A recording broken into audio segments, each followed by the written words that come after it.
All right, good evening, everyone. Good evening.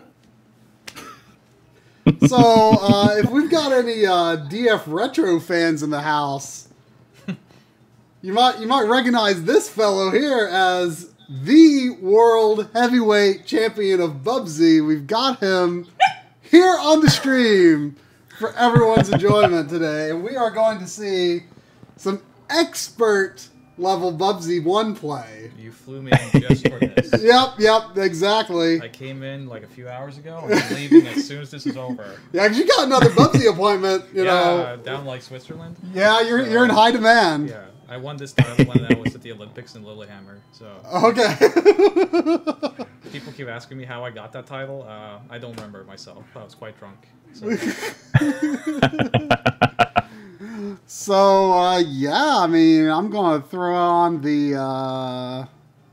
gameplay monitor and we can just go at it. How is we're gonna sit back and enjoy in awe, I think, and well, I maintain go on this incredible ride.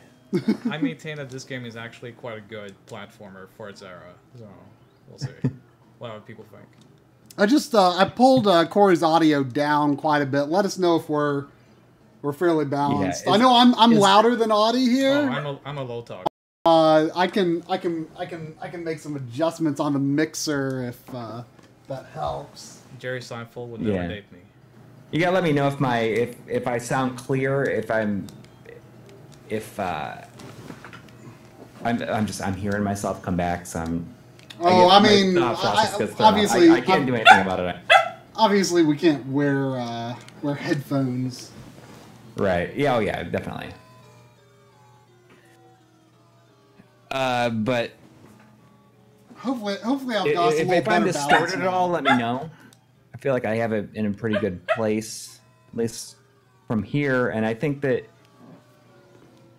when it distorts, I think it might be like more your mixer or something is going on, because all my levels are sounding good when I stream from here.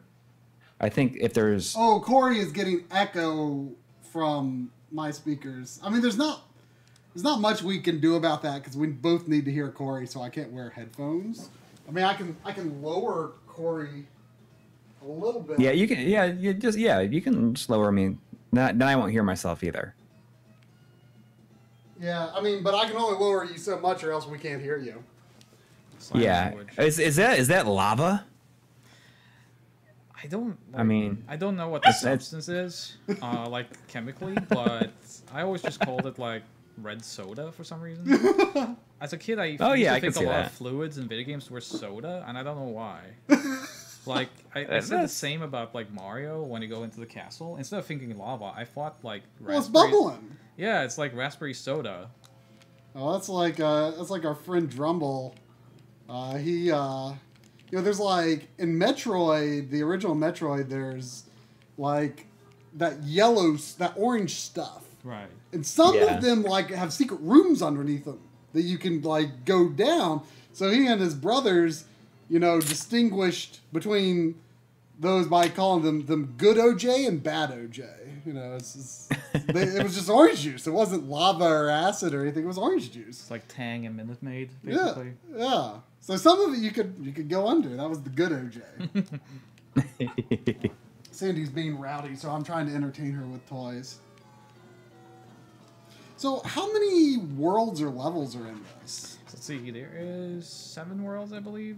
How many levels per world? 3 levels per world. Okay. One sticks out, though, because the western level with the train has also the canyon levels, which is the only place in the game where you have kind of like 2 stages in one. Kind of a lot more visual variation between the stages. Yeah, the last stage will also have only one stage, the space stage.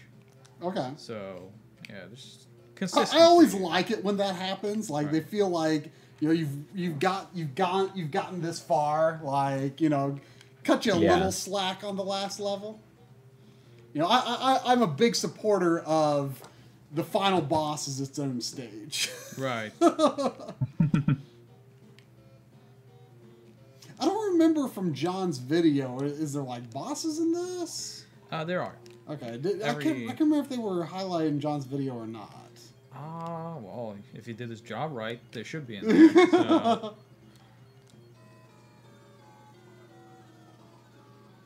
The bosses aren't necessarily the best part of this game. I mean, every part is the best part, but the bosses tend to be a bit samey. They're not the most creative. Mm-hmm. Well, a lot of games have that problem. They're either like really like the bosses are the best part, or they're the weakest part. Right.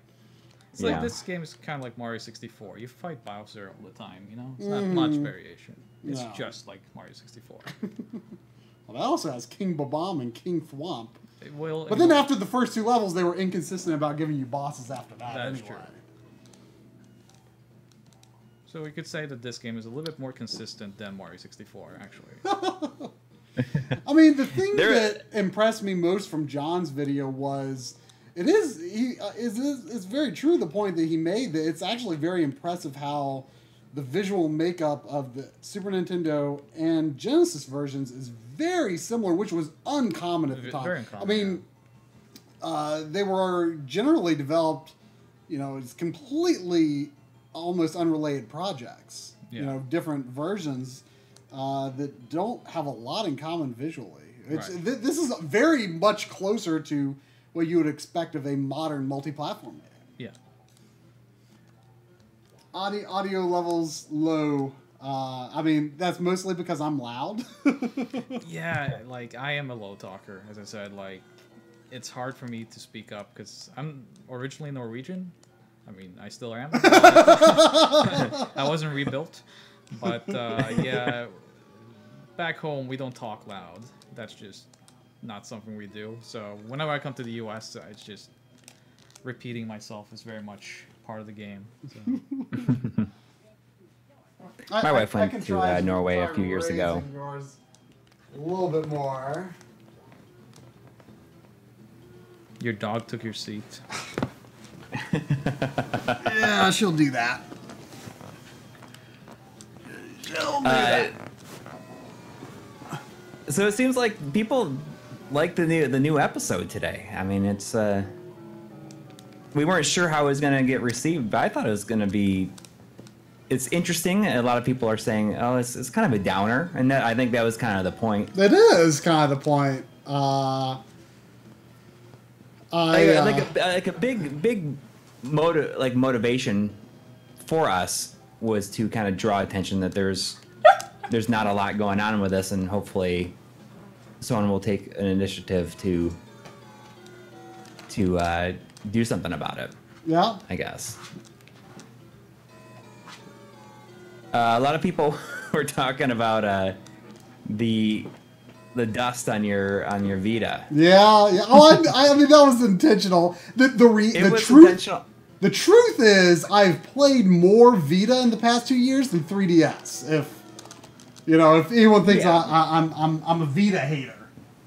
Yeah, well, I think that's people. Some people said, I think we're saying, you're saying something about the Vita by showing it like that. I'm thinking, I think that's saying more about our time to just play games than anything else. Well, it also has to do with the fact that I've had very terrible luck with Vita memory card reliability lately. Mm-hmm. And I bought one of those game card to micro SD things that you can use with like custom firmware hacks, and I just haven't gotten around to setting it up yet. But like I've gotten to the point where I just feel like the Vita official firmware is just not reliable enough for me anymore, because I was really into playing the PSP Hot Shots Golf last year, and I played several other games. I played probably the last time I used the Vita actually was when we made our end of the year video, and because I got that off-screen footage of Severed, which was one of the games that I talked about on that, and I was just so annoyed because like it wouldn't even boot the game, even though I had like the physical version from PlayAsia. It wouldn't boot it. Like it wouldn't boot a cartridge game. It was so dumb. So like I put in another memory card, you know, without my save, and it worked. But I have just been having really bad luck with Vita memory cards. So I'm done with those. I'm gonna have to play the Vita in unofficial ways, even though I don't want to. Yeah. But someone was saying that my audio is kind of hot. So you're just taking. Can you turn me down in Discord? And then, or like adjust my volume, because I'm fairly positive that the distortion on my voice. I have moved your levels. It is not on my end. Because I'm always like blown out. Like whenever I've lowered your levels in stream, like I'm not blown out at all. I've lowered your levels in OBS quite a lot. It's louder than usual for some reason. Hang on, let me see what I can do. Like those things look like spaghetti almost. That was quite a celebration at the end of that one. We should celebrate this game.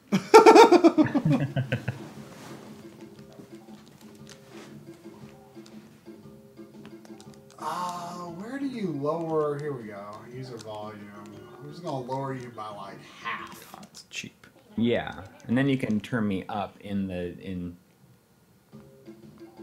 OBS. I may not actually have to turn you up that much. Are people hearing Coury echo? I mean, there's not a ton I can do about that. Oh, I need to make you full screen again.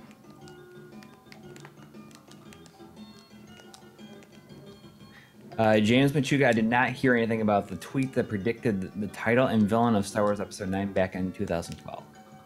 I did not. Hear about what? Apparently I was saying that there's a tweet that predicted the title and the villain of the new Star Wars back in 2012. Huh. I don't like. They didn't even sell. Okay, my audio is better now. They didn't. Did they even? When did Disney buy Star Wars? 2014, 13, around. Gosh, was it? Yeah. Was it only that short of a time ago?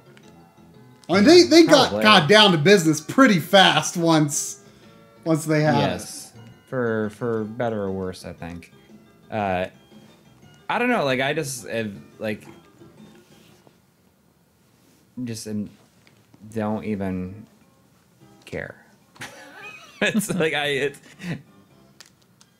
Man, that is like, lava. This is coming from somebody who there's really no way that is not lava. That you like. I think I've drank this at some point, like this. Okay, that's not lava. Yeah. That orange, more orangey stuff is definitely it's Orange lava. Crush. Orange Crush.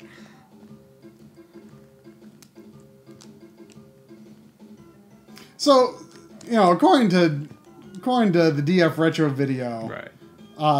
Like Bubsy was intended to merge like sort of more hidden sort of exploration type stuff from Mario with a faster speed of Sonic.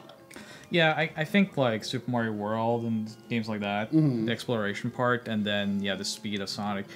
I'd argue that like when people say the speed of Sonic, they mean Sonic 1, where speed is an element in the game, but it's not necessarily like the main. Right, and that's what I like about feature. it. That's why I like 1. Yeah, more than I like. I prefer 1 as well.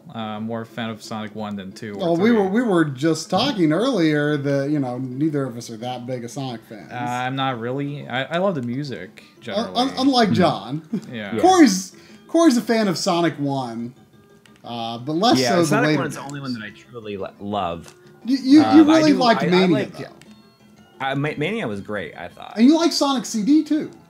Those I like Sonic CD a lot, too. I think most people once prefer it became... I have like more of a curiosity really for like the 3D Sonic games. Like not necessarily that they're good, but I don't know. I've just got like a curiosity. Music is good in those too. Yeah, that's very true. What about like Sonic R? Never played Sonic R. It's actually like, especially on Saturn, it's a really impressive game for the Saturn hardware. I mean, I remember seeing it advertised at the time and thinking it looked good. Yeah. But you know, I only had Nintendo consoles at the time. So, does collecting the balls of yarn benefit you during play here? No, it just gives you points. So, do they even add up to 1-ups? They're changing colors. Really? Does it matter? 1-ups. It's just points. So, so all these 11 lives, you've gotten those by collecting specific 1-up items. Yes, you have to get the shirts with the numbers on it. So, that's the 1-ups. You can also pick up these you'll see these arrows that circulate. Donation. Continue. A $5 donation from JF. He says, "Hey, when you guys do the Xbox episodes, you're gonna cover homebrew. It's an amazing scene. Also, not $500." Well, thanks for getting back to us on that one. Yeah, I mean, there would definitely be more of a homebrew element in that one, especially since you can force more. I think with it. I'm not. It's been so long since I've looked at the homebrew menu. I can't really remember all the things you can do with it, but I'm sure there will be an element of that in the video for sure. Mm-hmm. Yeah. But we'll see. I mean, we'll see when that happens. Hopefully, I mean, I think that the episode today will be the first of us really like hitting a stride with our every 2 weeks. Mm-hmm. I'm going to be wrapping up the Phantasy Star episode this week. Sandy, don't. And then I'm actually going on vacation. Bubsy heavyweight champion while he's Bubsy heavyweight championing. It's okay. It's off season, so my game doesn't have to be like on point today. Is the time limit 10 minutes per level? Yeah. I've actually never ran out the timer on this game, so... You don't even know what happens. No, you would just die, I would assume. It would be interesting to see if it has its own animation, because most... there are, like, something like 30 different death animations in this game. Really? So... That's quite elaborate. It is quite elaborate. But I think you should have variety in how it can kill your character, so... There will be a much longer episode, Phantasy Star episode, than I ever intended. It's going to be close to an hour. Yes, it's like 50 minutes. Somehow, it is 50 minutes. And it focuses on the original series. And just the different ways to play them. Think of our Castlevania Symphony of the Night and... Dracula X video. It's going to be very similar to that, but for 4 games, and there's a lot more different versions. And we just got 2 donations. First off is Chris Broom, who donated $5. Thank you. Says, great episode today. Thank you. Ever plan to revisit the Weird Controller series? The Madcast Dreamcast is great after an easy mod where you break the VMU clips. Yes, we will definitely be doing another third-party controllers. I am also planning on doing a first-party controllers episode, which I think is kind of fun too. I mean, it's not like weird stuff, but I mean, I think that there's a lot of unique first-party controllers out there as well. Yeah. We got a 10R. I think that's Reals. Yeah. Reals, so he's from yes. Brazil then. Yep.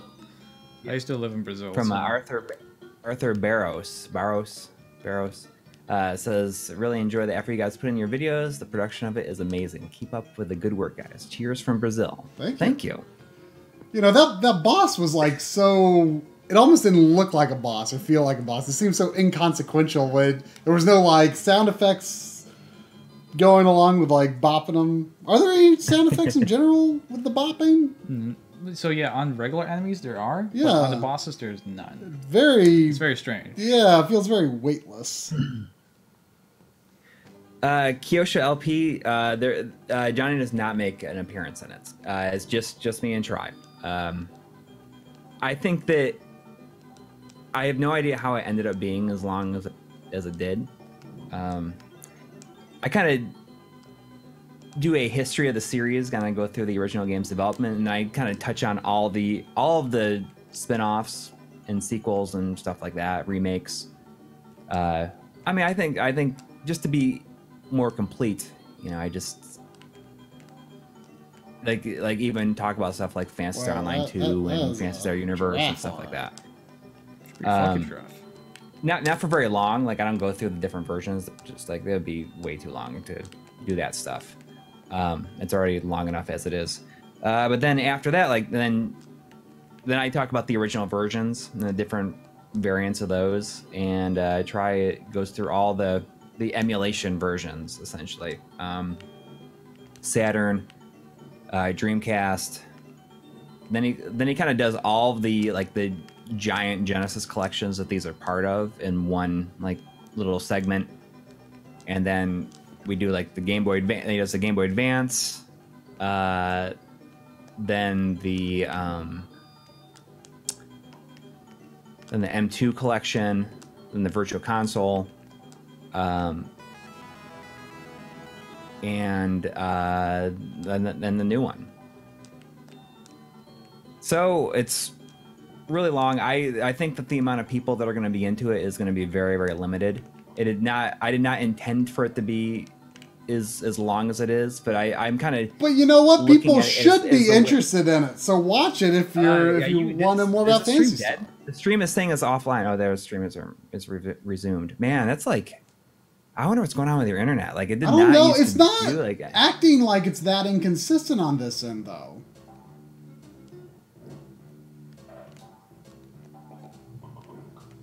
I don't know. I might have to ask them to run a new line. But, again, it's going to take forever for them to agree to do that. Kyosha LP, yes. I do talk about all that stuff. Because, I mean, those are very, very good versions to play. You missed a donation. Oh, did I? We had a $2 donation from Bubba Matt 812, who says most dumb fun game. Most fun. They're stupid but fun. I mean, I could see this qualifying as one for sure.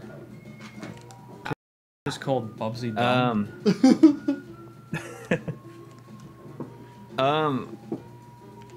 I think the geez, the stream is offline again. Now it's resumed. I don't know what's going on. I don't know. Did you turn off all your syncing and everything? I didn't, but it shouldn't be doing anything. But I just now did that. We'll see if that helps. I mean, I've forgot to do that in the past, and it's been fine. I'm not seeing it. Like, it's not spinning or anything here. It's like it's just. Yeah, I'm not seeing a break in it here. So. Nice video on 3S Alpha Video Opera. You gonna do one for the Vita too? Xperry has a hack for Vita that streams video to OBS Studio. Also use PS TV Y-Hat Silicon. I'm not familiar with that mod. I know that Katsukitty did have a Vita output mod. I mean, I haven't been too concerned with Vita output since there's the PlayStation TV, although that has limitations. You know, even if you were to like hack it, like, you know, you'll never have a true touchscreen on it, so that can be problematic. I don't necessarily have an intention to follow up with a Vita video specifically like that, but I have for a long time intended to do a video that's like PSP and Vita combined. I mean, an RGB 200 on those. I mean, this 3DS video was not an RGB 200. Yeah, it's not an RGB episode. No, it's not an RGB episode. So I do plan to do Vita, I mean, well, PSP plus Vita on an RGB 200, but that could. It's definitely not my next immediate priority for RGB 200. But I do want to do that. I feel like there's a lot I still kind of need to learn.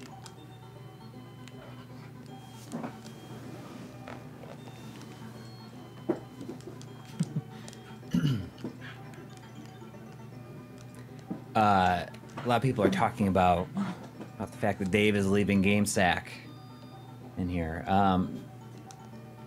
People are asking why, and I mean it's just because he wants to spend more time with his family. I mean, I'm sure it's like it's quite a commitment to play all those games and write those reviews. Yeah, I mean, he did it for 8 years. Yeah, I mean, you know, it's actually kind of ironic that we released our 3DS video today, because didn't GameSack start like the week the 3DS came out? The day it came out. Really? That's very coincidental. But I mean, you know, that's a long time for him to give that kind of commitment. Yeah. And you know, I can understand. You know, I'm just feeling like. He said he was just burned out. He wasn't like feeling the passion for it anymore, and like I think that totally makes sense. Yeah, I mean, get out while you're, still happy. Yeah, like, well, you still like it. Yeah, I guess. But I think Joe has said, he wants to take this on as a new challenge, and I'm sure he's going to do excellent on his own. Oh yeah, I mean, it'll be a little different for sure, but he says this is a good chance for him to kind of do things, certain subjects that he previously didn't really Dave didn't really have a place in. That he was more, like he did like a modding episode several years ago where Dave didn't really have anything to do in that episode. Mm-hmm. So he can kind of do some of that stuff.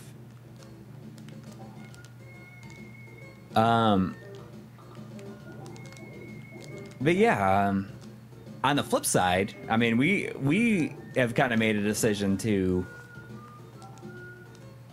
make like most, if not episodes, be something that we both appear in going forward. Like, we've been doing it more and more this year, but I think last year we didn't appear in each other's episodes very often last year. Yeah. But now we're gonna be appearing like you have, like you're doing like half of the Fantasy Star episode, which would like generally be thought of as something that you would do, but it's like the part that like I can do. That's like talking about the different ports and stuff that, it would be disingenuous for me to talk about the content of the games themselves, because I've only played through the first one so far. And that's what a lot of people, I think, had talked about. That we've kind of gotten into a routine with our show where I'll kind of give like a general overview, and then you get into the idea of certain things. And I think that's a good flow, because I mean, you're way better at writing that kind of stuff anyways. Like it just flows more naturally, from your brain. And I'm always second guessing myself. And I think that's good though. I mean, I think that's good for it just like gives us like a better flow. And I think that it's a good thing for us to, take advantage of the fact that there are two of us. Right. And, that's also played into the video production process we've tried to do lately, where, we provide as much material as we possibly can for the episode that the other person is editing. Right. And that just like that makes it a lot easier. It makes the editing process much more fun, I think. Yeah. To be you don't have to stop material. and go, I need to go get this shot. Right. And it gives you things that you didn't expect to get, and so it lets you be more creative, I think. Yes, absolutely. And you start, yeah. So that's going to be happening a lot more. As soon as you finish with the modder doc is like when I think we're going to be switching over to basically doing everything like that.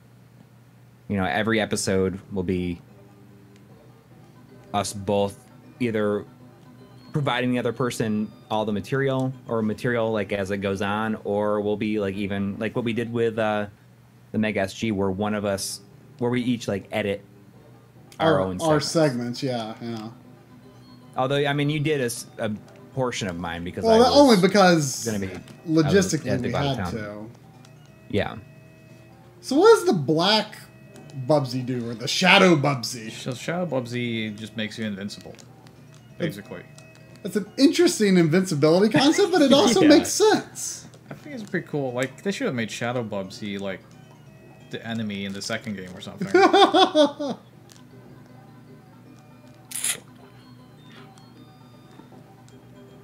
I'm sure somewhere in my elementary school diary there's like some fan fiction with Shadow Bubsy. Or erotic fiction, I forget.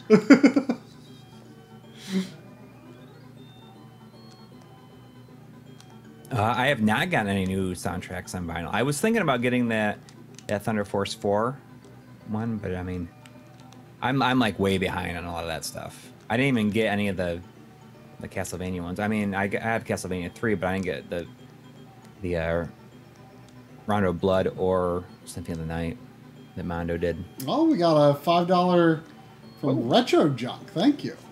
Enjoy the episode today. You guys make any subject entertaining. Just curious, when do you think you guys will start working on the Wii 200 episode? Originally, I had wanted to do the Wii 200 episode in the spring.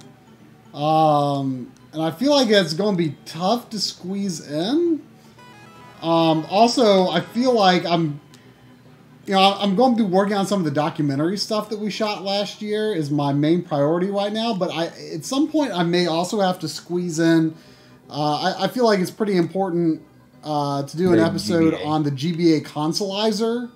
Yes, because that's going to be out. That's going to be pretty soon. So, that's kind of teased in the 3DS video. And I feel like it's really important to get that episode out soon-ish.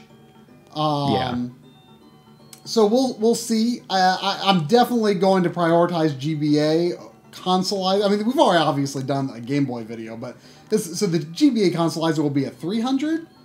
But I'm going to prioritize that. Like, that will definitely come before the Wii episode. But then that will probably be like the next big technical video that I'll do after GBA Consolizer. But for now, the documentary stuff is a priority. But hopefully, I'll get far along in that, and maybe even get at least half of that done, and then focus on the Consolizer. We'll see. I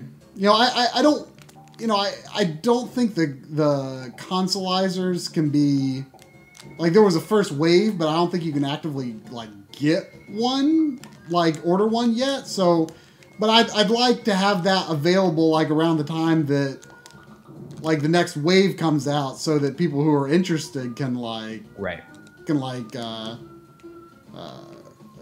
check out what I can do. I have not had like a ton of hands-on time with it yet, but I mean, what I have experienced so far has been very, very good. Michael's Workshop, we do not need any more VHS tapes. I was telling Audi that story earlier today, because he was asking, how did you get so many PVMs? So I told him the story of the 700 VHS tapes. This is, one of the highlights of my life.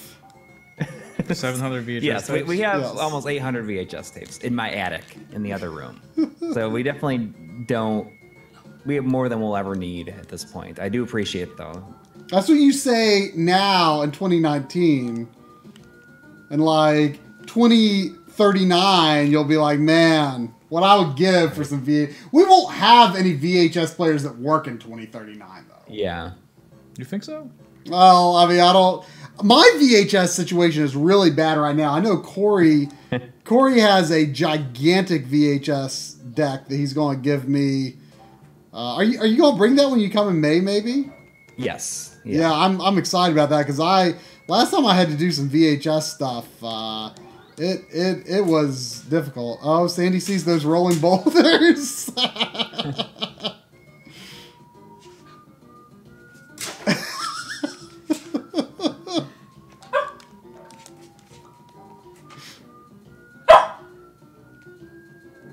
Oh, I found a cache of them in a storage locker. How many were there? So this is a different type of boss, the UFO. I mean, concept is pretty much the same, but it's never good when you actually drop down. Oh yeah, you lost your groove there. A little bit, but we'll get it back. It takes more hits than you think. It takes 4 hits. Oh, but it's just like they're not precise. Yeah. So the hitboxes are a little bit tricky.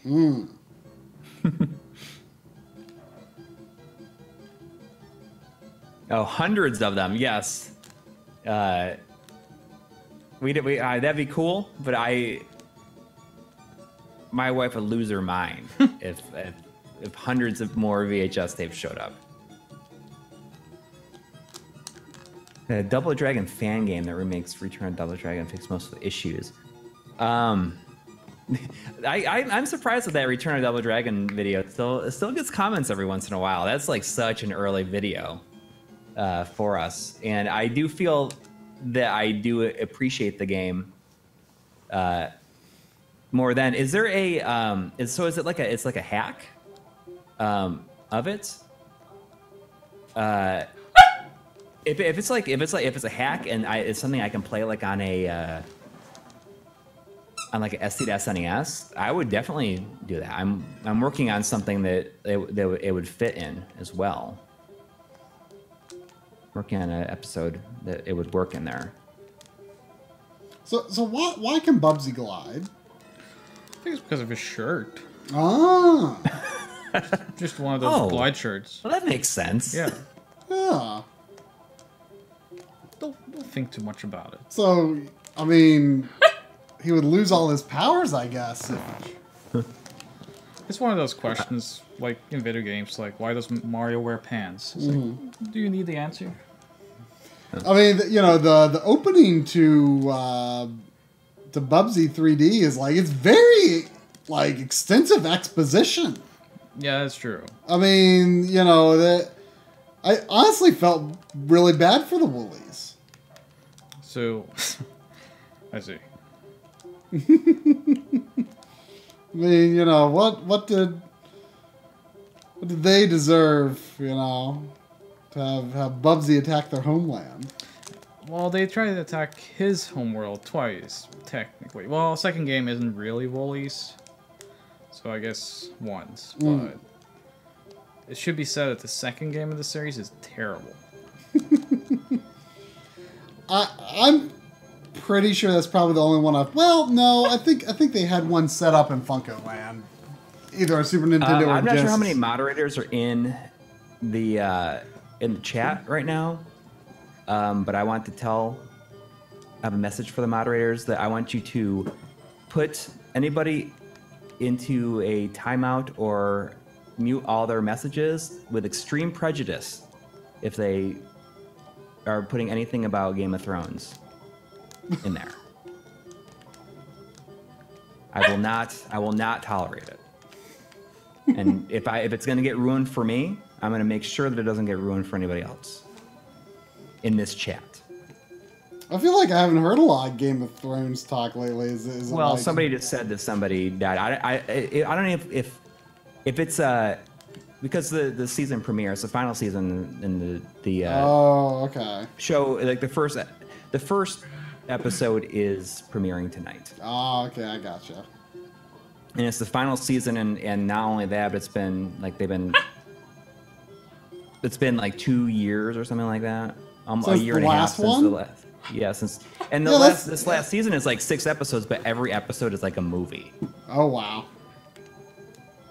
Yeah, I was thinking it'd been a while since I'd heard people talking about that show. Yeah. So I won't there. So there's Yeah, spoilers are zero tolerance. Not tolerated. Yes. I didn't realize we had moderators. I got our guy Retro Morgan is taking care of it. I obviously have not been on the setup end of that. No, I went through him. Oh. Looked like some high level strats there. Yeah, really, I actually screwed up. We'll see.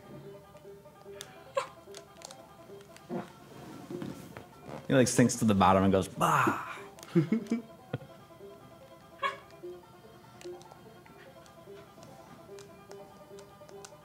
Probably have to go up here. I mean, probably when the last episode is on, it's probably like I probably won't stream that night. I'll probably have to watch it as it's on. Because it's like, seriously, it is. I won't be able to watch it until tomorrow after my kids go to bed. You know, because my wife and I both watch it, and we gotta wait for that. So I gotta stay like off of Twitter. I gotta stay off of every like bit of social media tomorrow for the next however long. Oh, speaking of which, like I won't be on stream next week either. Just so you know. Oh, that's right. Because I'm gonna be in Myrtle Beach. My dad has set up like a family vacation. And we're going down there for 5-6 days. Sandy, if you want me to throw any toys, you have to bring them. We don't have any contact with Katsu Kitty at all. I mean, we just met him that one time, and then he disappeared. He's gone now. Did anyone? I wonder if anyone like realized that Jimmy Hoppa is in the episode. You can actually see him in the shot, like he's like actually kind of turned around, looking back to like make sure you're like keeping up with us. In the shot that's like behind me, like walking through Akihabara. He's there, and then you can also kind of see him in the shop shots, the Katsukity shot. Yeah, we have. You know, I mean, that was not like we didn't like establish a relationship with Katsukity when we were there. Like, I mean, you know, Jimmy did all the talking. Yeah. You know, I emailed him to like set, because you had to like set up an appointment if you were going to do it in the shop. So I did that, but you know, other than telling him we were planning to make a video on it at some point, you know, we didn't, you know, we told him that when we left. He's like, oh, I'm looking forward to it or something. But obviously that didn't happen until he was out of business, sadly. Yeah. Oh, we got a 999 from Franklin Brown. Thank you, saying that experiencing my first playthrough of Mario Sunshine. It's good with some frustrating moments. What are y'all's thoughts on Sunshine? P.S. What's up with Dave leaving GameStack? Mario Sunshine is like, I mean, it's definitely like the black sheep of the 3D Marios. Of the 3D Marios. I like it, but you're right. It does have frustrating moments. Yeah, I didn't like it because of that. Especially the purely 2D platform, or not the 2D platform. Oh, I loved those. Those are one of my favorite parts of the game. I mean, I wonder if I would like it now, but this is coming from, and maybe it's because I hadn't played Mario 64 before that. Really? I mean, I played it like a little bit, but not even like a full level.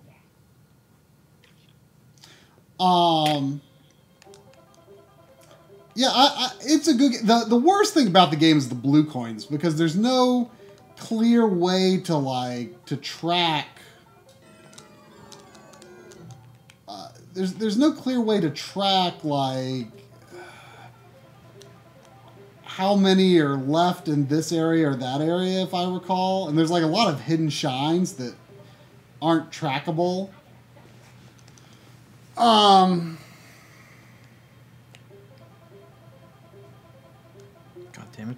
Well, GameSack, they're not going anywhere. Yeah, I wouldn't say they had a good run. I mean, it's still going to be a thing. I mean, Joe makes 90% of the show anyways. Right. I mean, he's the editor. He's the video guy. I mean, Dave was, you know, a co-host and co-personality and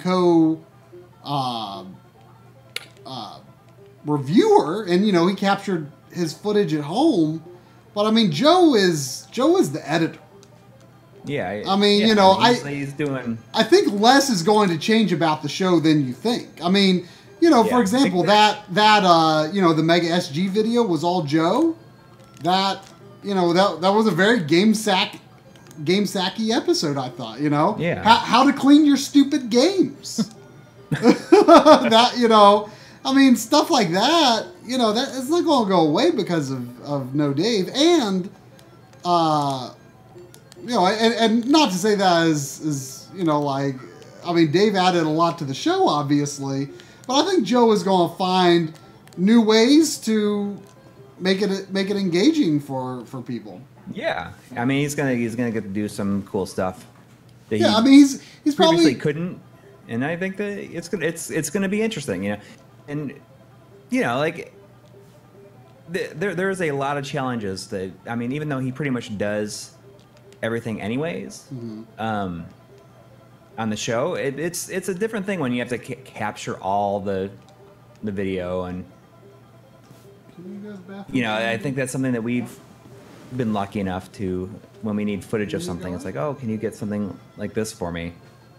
I mean, some people that do shows all by themselves, I have no idea how they can do that all by themselves. It's crazy. I mean, we've only gotten as far as we have. I mean, at least people that do shows all by themselves and capture all their footage. Because, I mean, there's definitely a lot of shows out there, I think, that just download playthroughs, too. But, I mean, I think, like, that's one of the reasons our stuff takes so long a lot of times, is because we capture all of our game footage.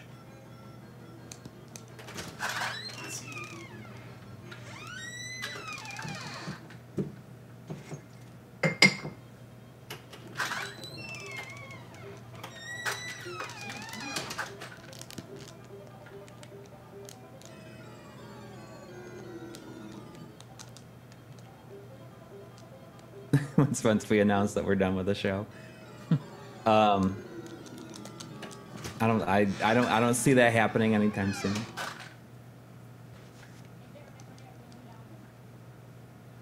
And not only that, but I mean, we don't have to like get together to do our show anyways.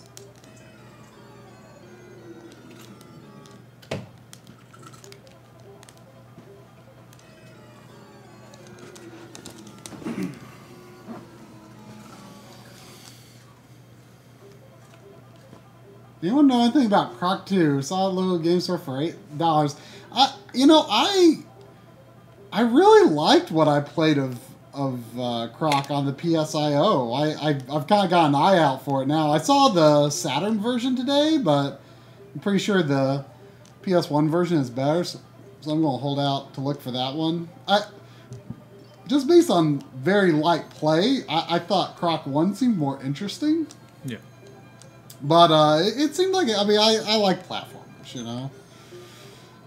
So it just seems like a fun little game. Well, you know the background of Croc, right? Yeah, I mean, I learned that relatively recently, but yeah, I mean, it was pitched to Nintendo as a Yoshi game. Yeah. Before, like, I think before, like, I don't even know if they were working on Mario 64 yet. You know. I'm not sure about that. But it was definitely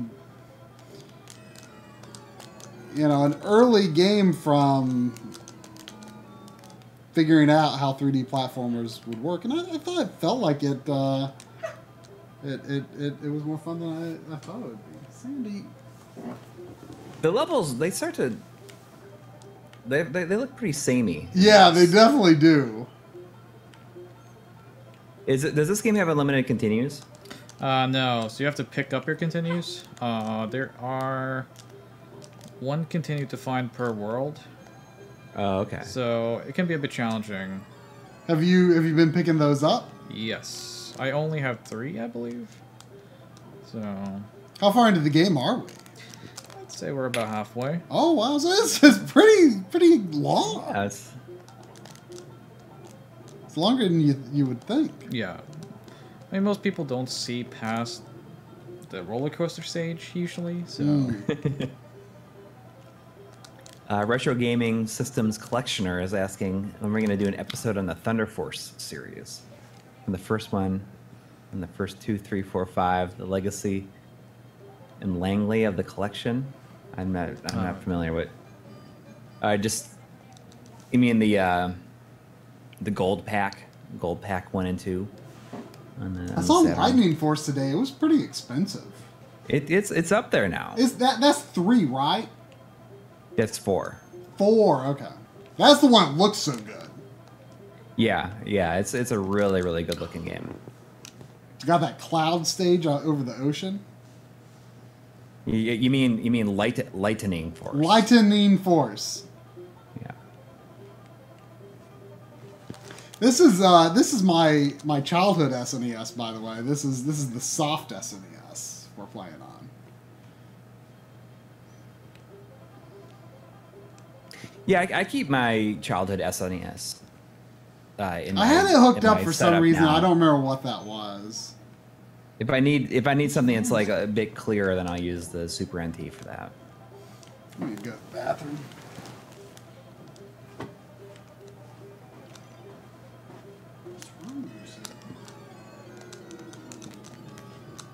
No, man.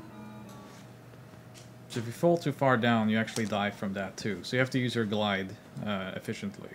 Oh, okay. So there's fall damage, huh? Yeah. Oh, this game's got everything. That is not something you'd expect from a game like this. No.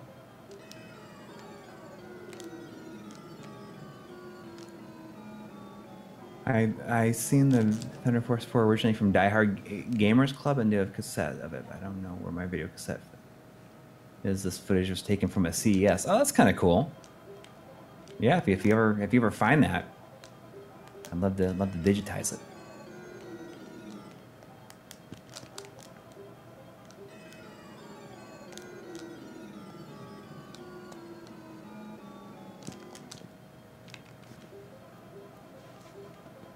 Hey, kitty, come here. Not Bubsy. My cat's coming to see me. Come here. Come on. You gonna come up here?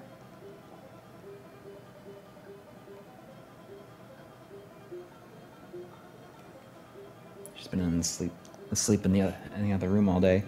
So I went to this this benefit for my daughter's school last night, and they had karaoke with a live band. It was kind of cool. Did you end up singing? I did not. The spots fill up too fast for one thing.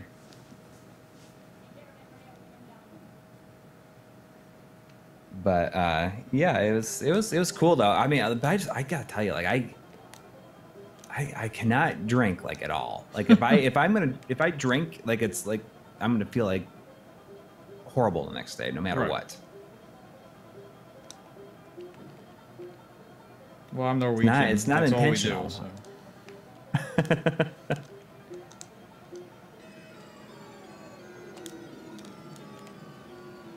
Here.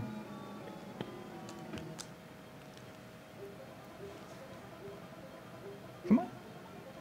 Here she comes. Come on. Come on.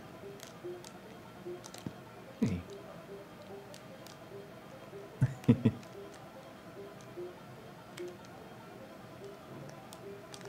Do I smoke? No, I've actually, I used to. I've been quit for 10 years though. Oh, good. It was 10 years in February. I've been quit longer than than I smoked for.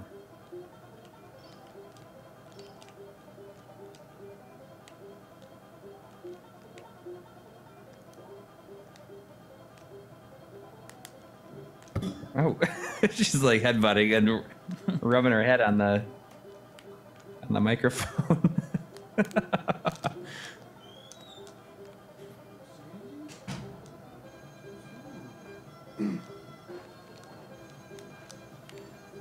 I think something spooked Sandy in the grass earlier.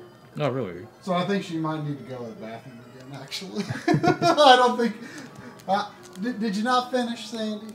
Did you not finish? The other thing is she might want to just play with the mayflies or whatever they are. The mayflies? What are those? Well, I don't know if they're technically mayflies, but they're just like those like very large, like kind of like giant mosquito-y looking bugs. They only live like a very short while. She loves them.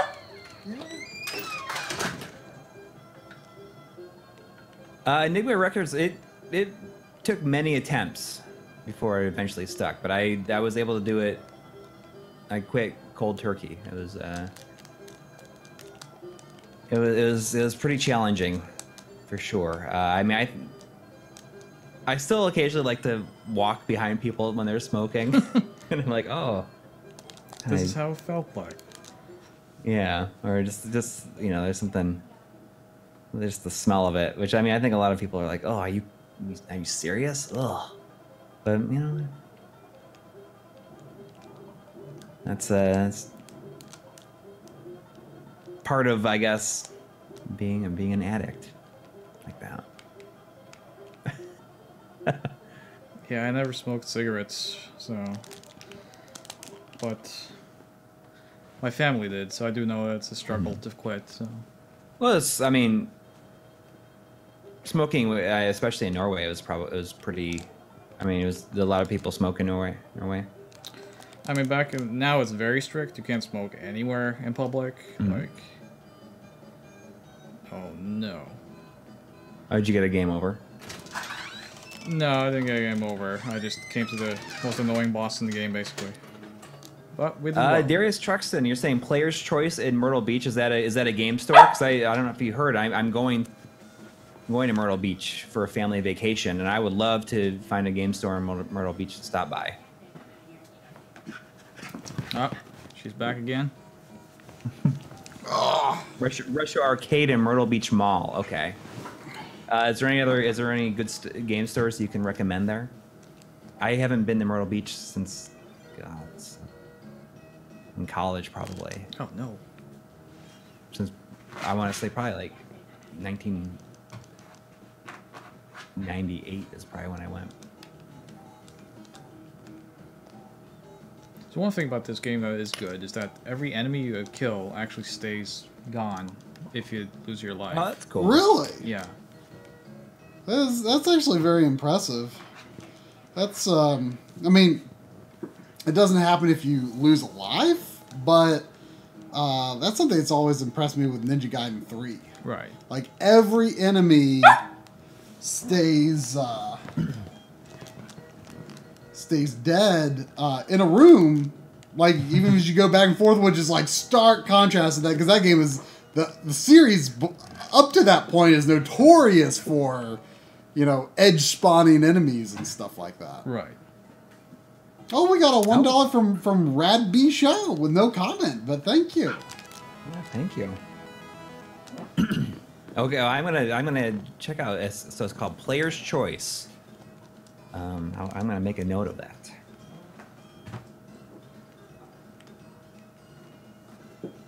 I didn't even think about that. I didn't think about going to game stores in Myrtle Beach.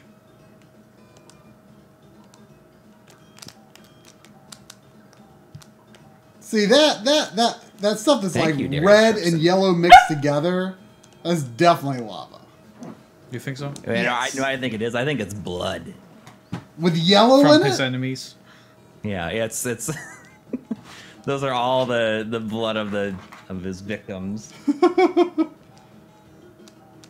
Well, you were telling me earlier that the Bubsy Super Famicom manual like tells you all about what the Bobcat does and what the Bobcat eats. Yeah, it's strange. So like this game got a full localization to Japanese. And what I mean by that is not they didn't just translate the game into Japanese. They also changed all the references and all the stage introductions. The voices are in Japanese, which you would not really expect from a game like this. So yeah, it's an entirely different thing almost. It does retain a little bit of the humor, but actually plays itself more straight than this game does. So it puts the box, for example, puts a lot of emphasis that this is an exploration platformer. Okay. So, which the American box really doesn't. Do you think that he's marketed more as being like a cute animal in Japan rather than like, you know, a Tood era mascot? Right, because the Tood thing didn't really exist in Japan at the same time. So if you watch the DF Retro episode I did with John, we actually brought my Super Famicom box. It's very hard to get today. But if you look at that box art, it's actually a brand new box art for it with like a cute Bubsy. Oh, okay. Yeah, well, it's like Spyro and Crash were redesigned for the Japanese boxes as well. Yeah, kind of like that. So. Apparently, I heard that like Spyro's specific color is like they changed Spyro's shade of purple a little bit because apparently like I heard that like that shade of purple is like associated with like death or something in Japan. Oh really? I haven't heard that, but yeah, his purple is a little bit different. I don't know much details about that, but I heard that. Which game is it that like I think it's Ratchet and Clank where they change his eyebrows? They're like thicker in the Japanese version. I think the artwork is hand-drawn for the Japanese artwork for Ratchet and Clank, isn't it? Yeah, but I think in-game they actually changed the thickness of his eyebrows. I wonder what that's supposed to mean. Someone probably can. Oh, hey, we've got a rare Sophia, like an almost full body Sophia cameo on stream. Over yeah, here. she's all about it tonight.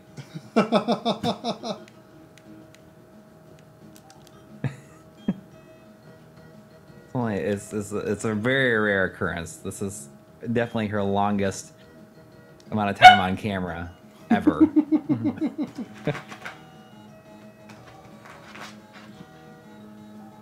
Sandy is just being rowdy tonight. Having guests over gets her riled up. Yeah.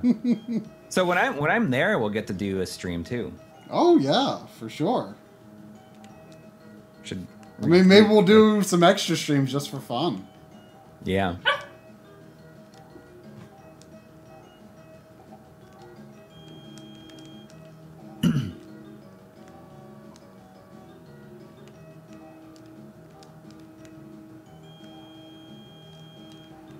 Yeah, I never really streamed much before, like, the last few months now. So I'm still getting kind of used to that. Keep talking while you're playing. Yeah, I mean, it is tough. Like, It is. I try to not... We try not stream games that require a lot of, like, paying attention to, like, story and reading and stuff like that. We got a $7.77 donation from Seven Kurgand, who said, "Can you guys recommend a good new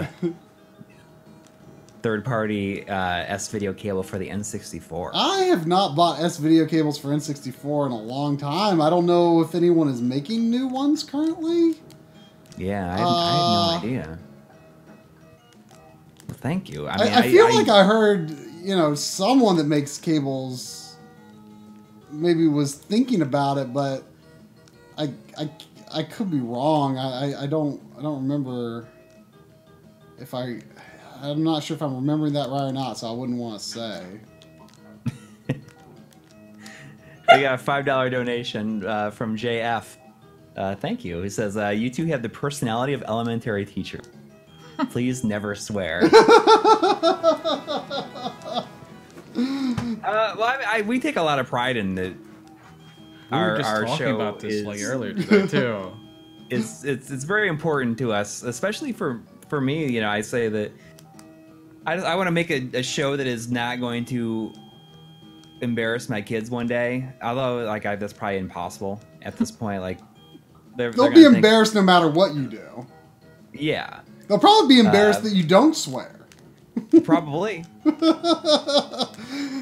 But you in particular get feel your heart melts when we're at conventions and the parents walk up to you with their kids and are like, we watch your show together. Yeah, well, yeah, that stuff. That's like your favorite thing. Yeah. Because I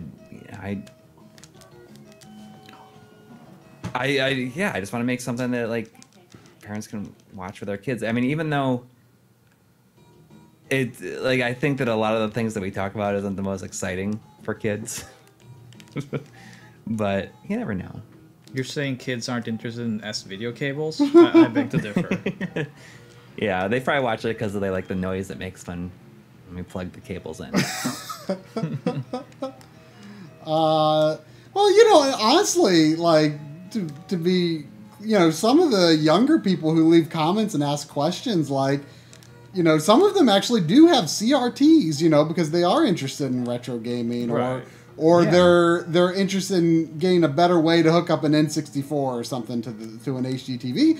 And I do, hey, look into the Retro Tink or something with an S video cable, because that's, especially for a younger person getting into it, that's a good starting point. Right.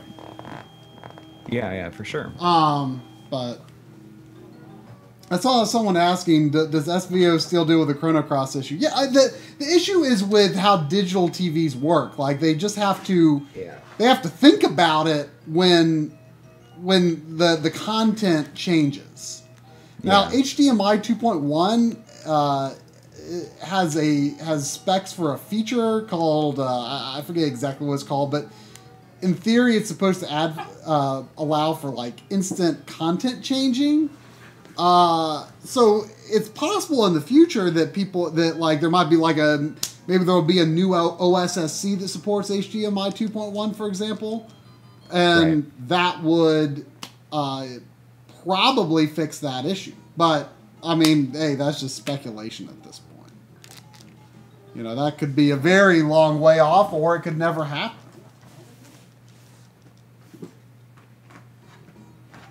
Oh, Retro Junk is 22 and has a CRT in his room because of us. So if you're 22, I mean, you were born late 90s. I mean, you probably had CRTs at home growing up for a little while, though.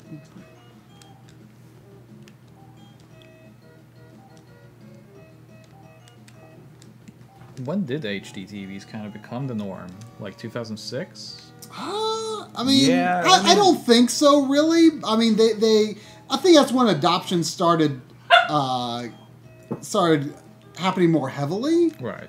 I want to say like 2008-ish. Right, but I guarantee when the PS3 came out, a majority of people who bought it were not playing it in HD. Right.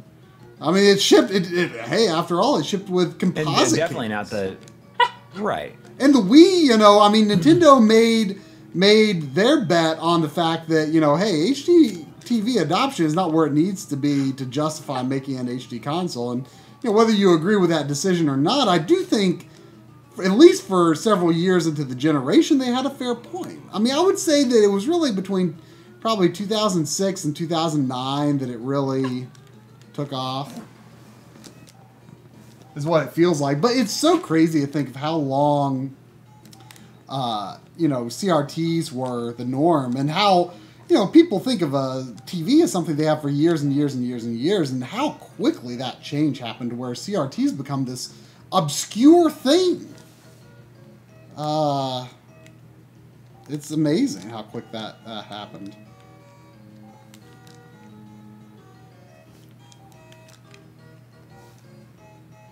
Paul Bergkamp bought an HDTV in 2018, got rid of his flip phone in 2015. You weren't too far behind me getting rid of a flip phone. I resisted smartphones for a long time. I mean, there's no going back, but I do like this having a smartphone, but I was actually kind of on HDTV earlier than it really made sense to, mostly because I don't think I really understood like the benefits of the technology too much at the time. I just wanted a really big CRT, mostly because of the black levels. Right. So I got like an HD CRT, but I didn't even get a PS3 until...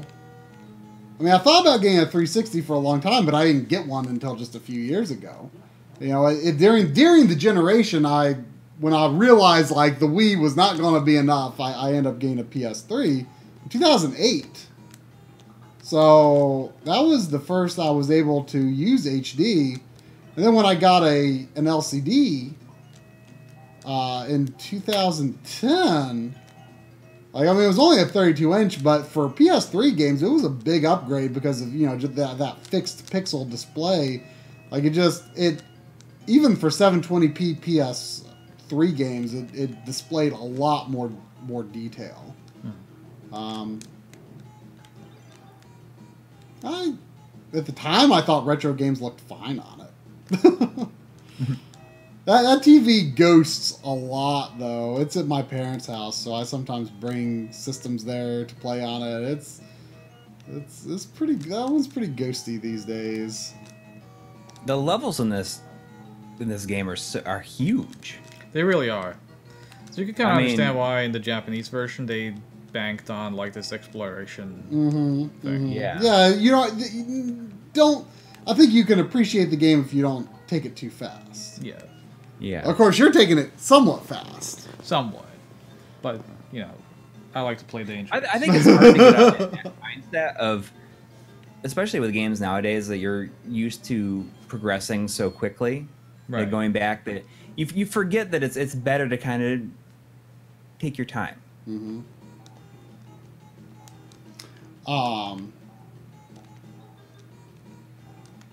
On a side note, I guess I talked about it in this week's video log, but people were asking me last week about it. But so I did begin to learn how to solder. Yeah, I mean, you jumped right on that. Well, I did, and I kind of got into it. I changed out batteries from 26 of my game cartridges. How quickly can you do the whole process from picking up the game bit to screwing the whole back end? Like, how long do you think it takes you at this point?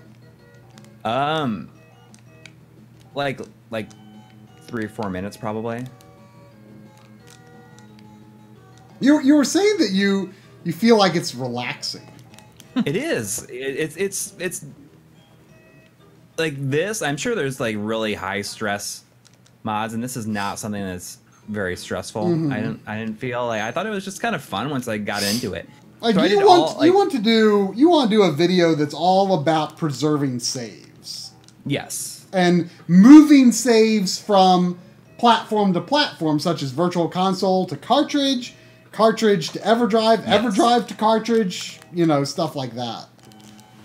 Yeah, I mean that's I wonder, you know, like for both of us. I mean, we played a lot of Virtual Console games. I mean, that can be kind of relevant to us.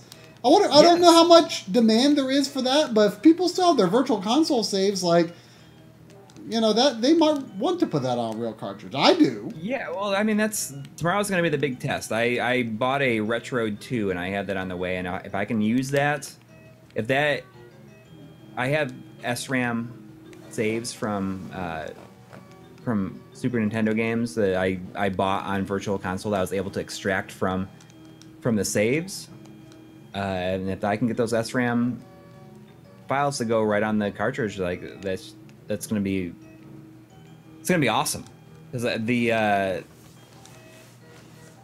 SC to SNES sees those saves, and if I can get them to go back on the cartridge, that's gonna be awesome. That's exactly what I'm hoping for, is to be able to do that with Genesis and Super NES games and N64. Like, I would love it, because I played through Paper Mario that way. So I mean, that's the goal. I mean, it's gonna be kind of I guess it's more of a specific thing, but I think that it's kind of fun, you know? Like I can do something on just like the whole process of changing the battery, but also how you can change the battery in certain games if you don't want to lose the save, which is something that I tried today and did not succeed at. I did it on a game that I had a save in it, but I was okay if I lost it, and that was Illusion of Gaia, because I dumped the save already from to my Super NT. I saw someone ask a bit higher up.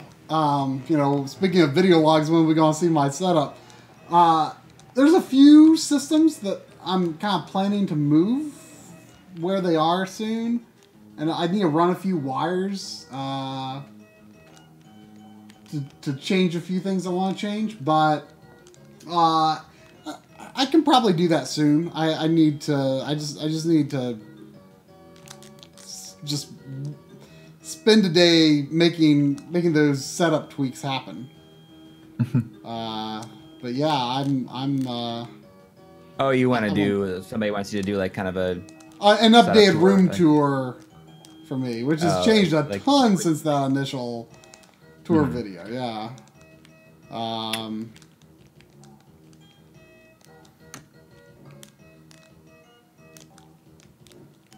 was gonna say something else. I lost my train of thought.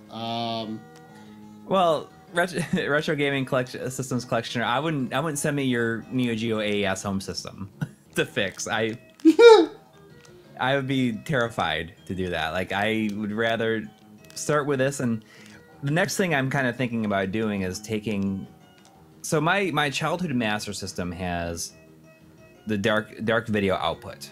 I'm kind of thinking about taking the FM mod that I have in that and putting into another Master System that I've gotten that has a brighter output on it.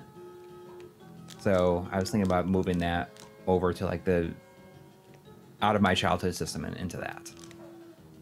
So that might be the next thing that I do, because I guess that's not a very difficult thing either. But for now, like the battery thing has been a lot of fun, and since I started doing it, yeah, that looks kind of glitchy. I wonder if it's something to do with the SG2 SNES.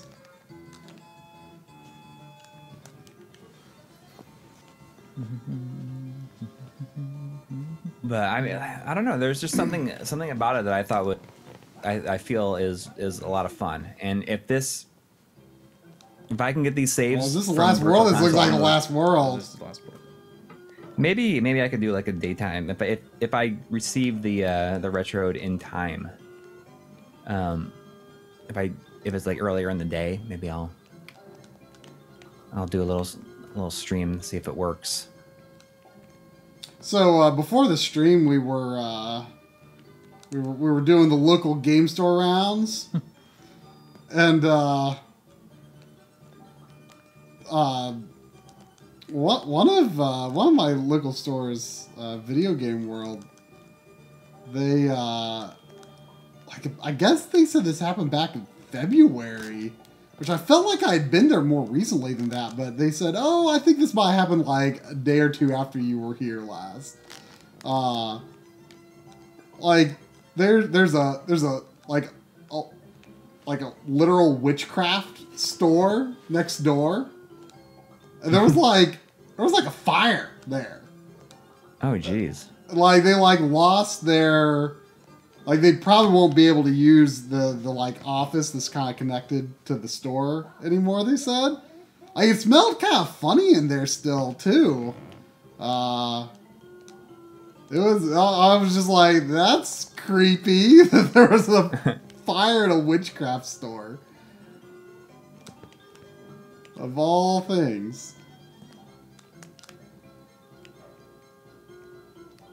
But it sounds like they didn't, luckily didn't lose any merchandise. They're like right across the street from the fire station, they said.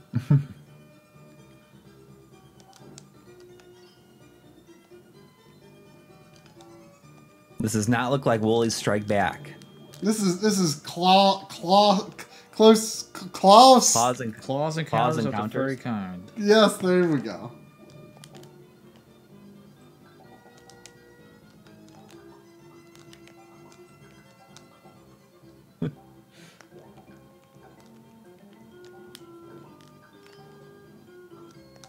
But yeah, I mean, I'm not gonna fix anybody else's systems or games yet.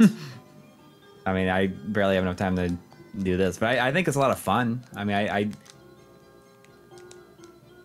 I did the first. So I'm attempting to swap out all the batteries in all my games.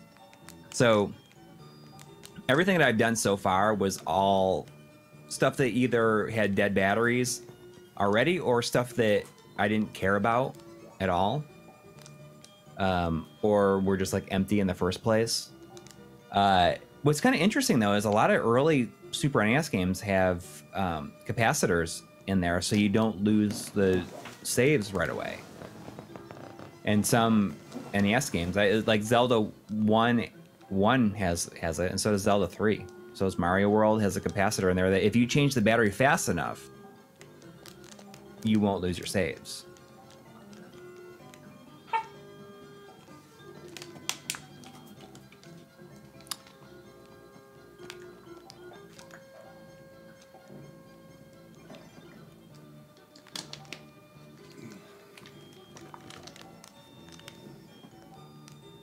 That's weird that their space helmet has like a flat top.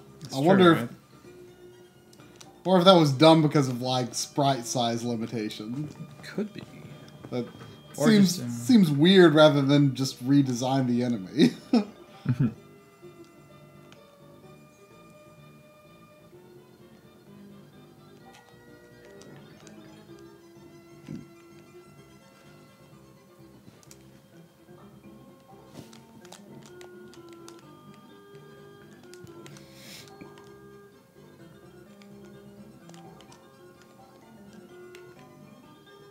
So you were a little nervous about this episode because you're afraid people are going to be. I felt like I gave a lot of disclaimers as to why I bought the thing, because I felt like a lot of people were going to be like saying I was like an idiot for buying the Raspberry Pi. But I mean, I thought it was just like such a good idea that.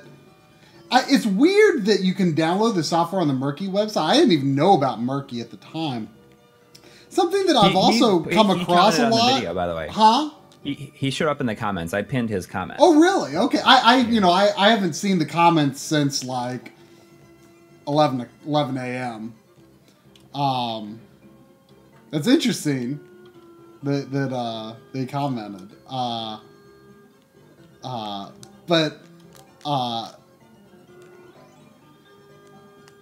In sort of the Loopy versus Katsukitty debates, something that I kept seeing come up was that apparently Katsukitty's software had DRM, but like what you can download from Murky's website doesn't seem to have any DRM unless it's like recognizing some sort of like unique code in your capture hardware. But I was able to download the Murky stuff and just...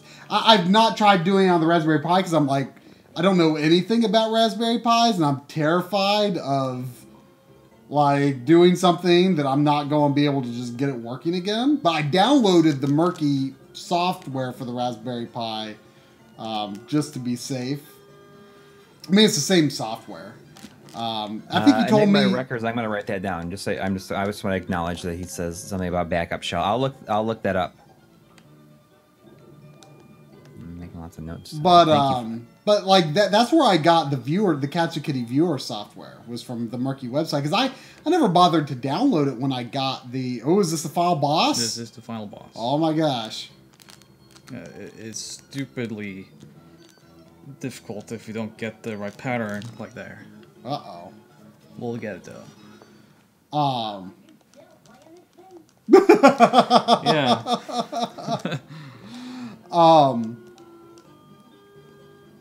But yeah, like I think I had some information for how to download the Katsukitty software, but I just never bothered because because I had the Raspberry Pi. But then, like, when Katsukity went away, was like gone, I like went to the website and I'm like, oh my gosh, like nothing even exists here.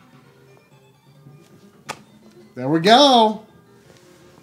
Did anyone ever think you would see Bubsy, Claws Encountered of the Third Kind, beaten on the My Life in Gaming stream? There you go, people. Well, I win. Well, I guess you helped. We all helped. We all helped, yes. All 277 of you in the chat. Are you kidding? Enigma Records, yeah, send us. You can send 277 people watching. I just Twitter. watched you beat Bubsy, Claws Encounter of the Third Kind. I'd love to hear more about it. Another thing, if you have any information on it, I'd love to hear about the unworked designs hacks as well, if you know anything about those. All right, so why was the we actual press that ending? button That's up to you. to continue? Oh, man. It was all just a show. Ah.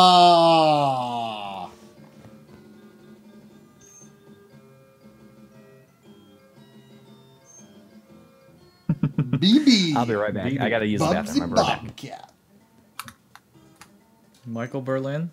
I actually got to meet him a few years ago. Very nice guy. Well, many years ago by now.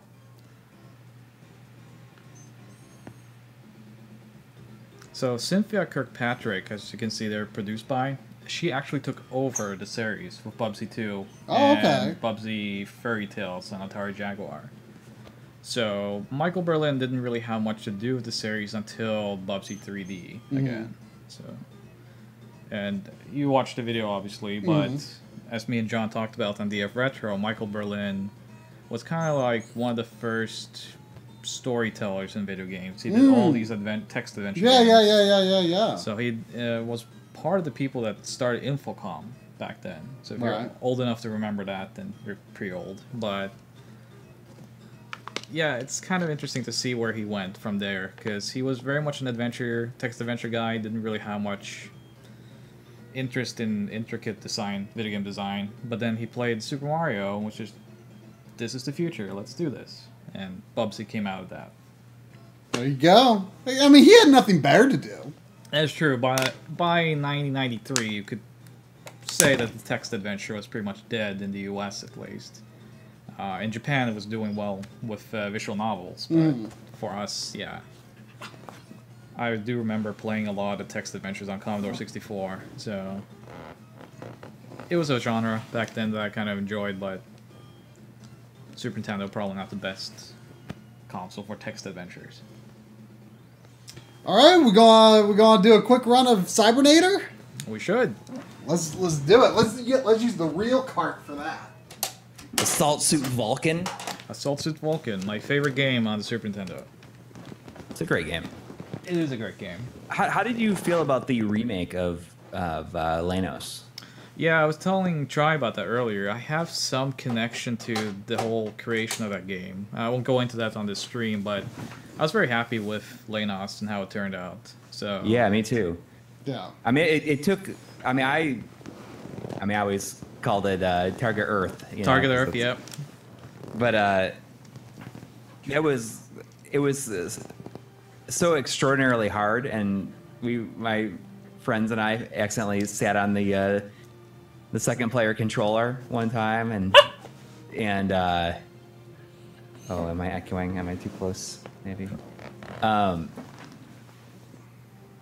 So it enabled the invincibility. Oh, right. I love it. So it's really cool, because I think it takes a lot of the best aspects of Cybernator of Vulcan and applies it to. Yeah, it takes the gameplay of this basically. Yeah. And well, as you know now, like, there's a reason for that, but I always prefer the Japanese version of this game simply because in game they took out the portraits when people talk. Oh yeah, and there's no connect. There's no like. There's no reason for this. Yeah, there's no like connection to the characters or story whatsoever. It is very strange. Is the Japanese version expensive? That was about the same price-ish now as the American and version. there's a fan translation for it too. There is, which by is Gideon well Z. worth playing. Yeah. Yeah, just like yeah, that's the kind of things I'm interested in, I guess, when it comes to hacks and stuff that I like. Like restorations. Restorations, yeah. I mean, those are the kind of things that I like. Those are the kind of hacks that I really find a lot of value in. Yeah. At home, I actually have the Lena's model in like a big kit. Really? Yeah. So I have that one for Lena's and one for Walk-In. It's weird. This is a series. I think I told you that. I've wanted to do a series for a long Megasode. time. Yeah, we were talking about. Yeah, I was talking about sending you some stuff for that. I do have some unseen stuff from the series that has never been unearthed. Really? So I mean, I would have to send that your way. Yes, I would be really interested. Because there's. Sandy, yeah, I mean, and also expert Cybernator. There's been a number of games inspired by these too. Oh yeah, I was telling them you were playing a Gigantic Battle the other week. Or Gigantic Armor. Yeah. That's an alright game. It's very clearly inspired by this. Yeah. I am gonna do a napalm run, just for time purposes. Yeah, it's 10:49. Yeah. I mean, didn't like the director for this 49, just went 43. and did Gun Hazard, right? Yeah, so the team actually that worked on this got brought in by Square to do Gun Hazard Front Mission spin-off, which is an excellent game.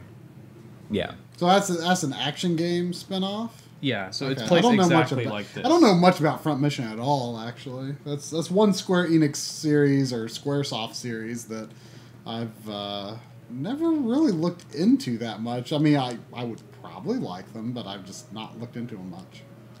Do you like strategy games in general, though? Like strategy RPG? I do. I mean, I like Fire Emblem and Advance Wars. Right. I like... I don't like the original Final Fantasy Tactics that much, but I like the advanced games, which may not be as popular of an opinion. I love the music and Tactics. So. Oh yeah.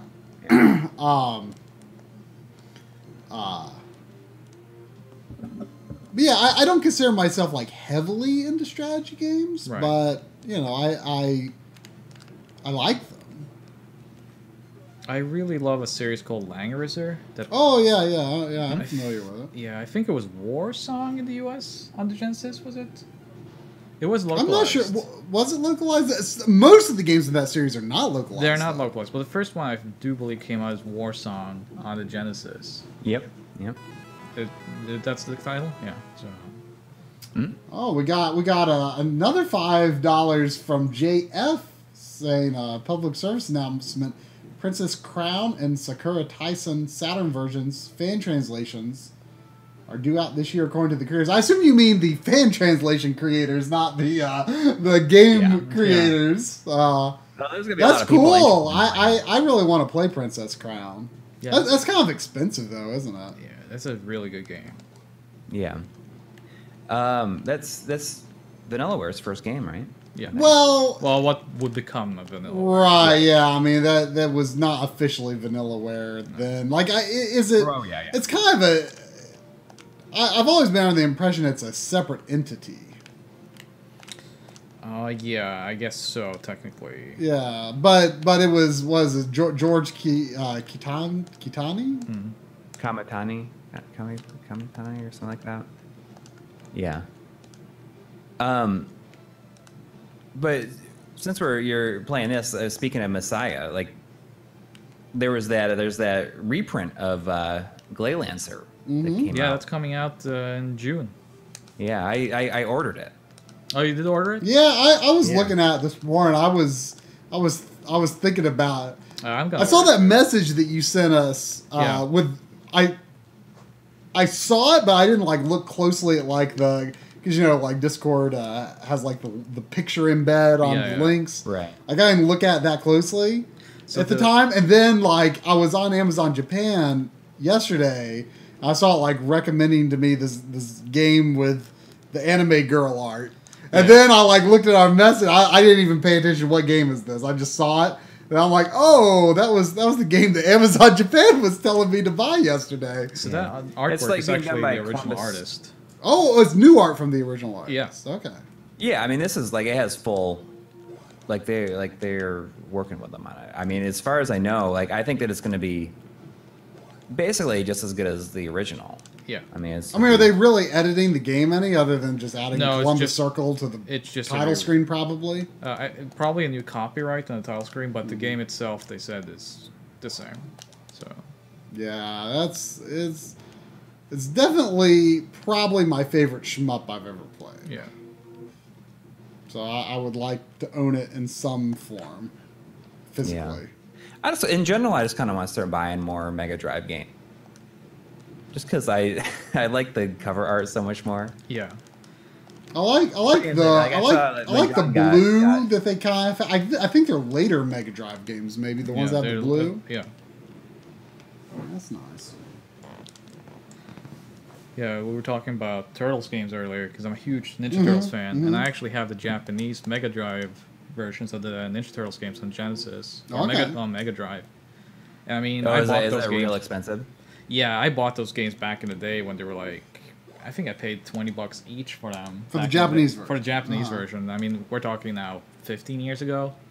And I was looking the other day, actually, like, I wonder what, like, Hyperstone or Return of Shredder, what does that go for? It's like $600 or something? It's like, all right. It was really interesting for us to, like, see some of the quote-unquote behind-the-case games in Japan, like Battletoads and stuff like that. That's, you know, kind of crazy. Like, and the other interesting thing about Japan was that the price threshold for what puts a game behind the case is way higher. Way higher, yeah. I mean, you find, you know, 6,000 yen games just out in the open all the time. Like that was I got Gunman's Proof. Right. That was a 6,000 yen game. It was just out there. It wasn't even like featured prominently. It was just like in a bin that I just had to thumb through. I'm like, oh, like amongst a bunch of other games that were, you know, probably, you know, $15, $20, and just randomly here's one copy of this, you know, kind of rare-ish game I want. That's an interesting game. Yeah, it's so cool. I just love the look of it. It was actually a contest winner, I believe. It was some sort of open developer. Really? Yeah, there's some... I forget what the real story behind it is, but it is something of an open contest where people could send in their game design or work on the game design kits or something. It's got great animation. Yeah.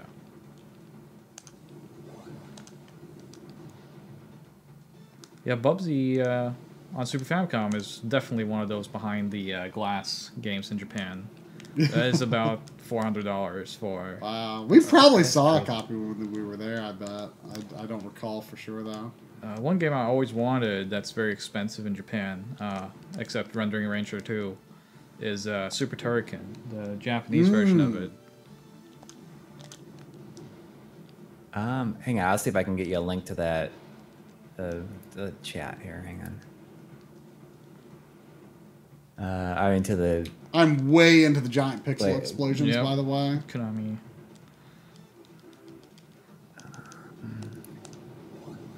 Which, see, stuff like that, when a retro game actively displays its artwork as gigantic pixels, like that, to me, is a good counter argument to the argument that, like, scan lines are an absolute requirement for retro games. Right. Like, don't get me wrong. It says it's soon available here, but this is where I bought mine from. The Glay Lancer link. I mean, don't get me wrong. You know, scan lines are great and fun, but you know, are definitely not a requirement for my retro experience. Right. You know, not everyone's TV was really good enough to like show that clear separation. Right. Back in the day. Mine certainly wasn't. That is not something I recall. I remember getting way up close. You know, a lot of people were like, oh, I didn't see pixels. I saw lines and stuff. I was like, that's not how I saw it. Like, I remember getting way up close and, like like I had like graph paper and colored pencils, and I was like trying to like in several games, including like Donkey Kong Country, like I was trying to make like Diddy Kong. I was like trying to copy the pixels so I could like put like Donkey Kong Country characters in Mario Paint. Right. You know, like even though that's like a crazy thing to do with like pre-rendered characters, but like I remember just getting right up in my TV and like I interpreted it as individual pixels that I could map to graph paper. You know, I a lot of people disagree, but yeah, I think that's fine. I The think other game they had huh? those big chunky explosions is El Viento. Yes. Ah. Wolf Team. I always had a soft spot for Ernest Evans. I want to. Troy really wants to. I want to get that after playing it a little bit on the EverDrive. You gotta get the Mega CD version. Oh, I didn't know there was one. Yeah, it's such like a weird looking game. Like the character movement is so weird. But it's like it's interesting. It's considered so like it's considered pretty bad. Oh, but I remember when we were doing the Mega SG video, and you sent me just a random message, and you say, "I kind of like Ernest Evans," as if it's like shameful to admit it. Yeah, like he was embarrassed by it a little bit. I mean, I feel like it's not like universally considered bad, is it? Yeah, it is. It is. It seems kind of cool. But I would suggest getting the Mega CD version just for the music and the cutscenes, because those are only a Mega CD. It's got such an interesting animation style, though. Yeah, very much. It's individual like sprites for body parts or something. Yeah, right? they're like rotating or something. Yeah. So I'm not even really sure how they did it on the Genesis. I mean, the biggest problem with Ernest Evans is just the controls. What is it, Sandy? Where are your toys? You gotta bring me a toy. I can't throw a toy I don't have. Here are your turtles over here. I love the last level in this game. Last level? Just like, yeah, just when you're just busting into the Capitol. Yeah. Lots of little people running everywhere. That's definitely a nice touch for this game, like showing like your real scale here with the little people. Yeah. Yeah. Oh yeah. Have we ever considered streaming Pulse Man? It's on my backlog. I've got it on Virtual Console. Yeah, I mean it's an expensive game. It's a super expensive game. I knew it was expensive, but I know super expensive. Like what is super expensive? Yeah, no, that's like a glass case game. Well, I know it's a glass case game, but like how expensive are we talking? I probably like $400 or $500. Really? Okay, that's a lot more than I thought. So someone was asking in the chat like if this game was censored, and yes, it is. So in the Japanese version, spoilers, I guess, but at the end you confront the president of Earth. Because this is very much Gundam. It's colonies versus Earth for resources. And at the end you confront the president of Earth about this war he has started, and he takes responsibility for it by shooting himself. Oh. And that suicide has been taken out of this version. Okay. Do you meet him in this version, though? I think it just skips that whole part. Okay. Like, it's a cutscene.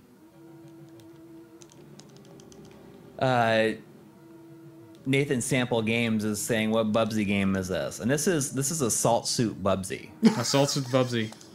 We're gonna make it happen now.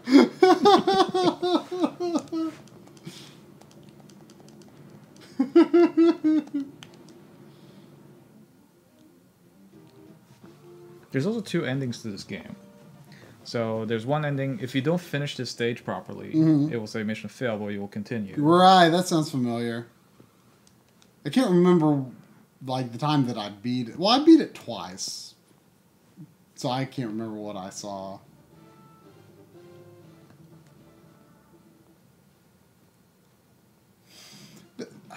This game has definitely gone up in price. Like I think I paid $16 for it when I got it. But it's definitely gone up since then. It's like at least in the 30s now, isn't it? I saw a copy today when we were out, and it was $25, I think. Oh, okay. Cart only. not as bad as I thought. Yeah. I mean, yeah, it wasn't expensive a few years ago.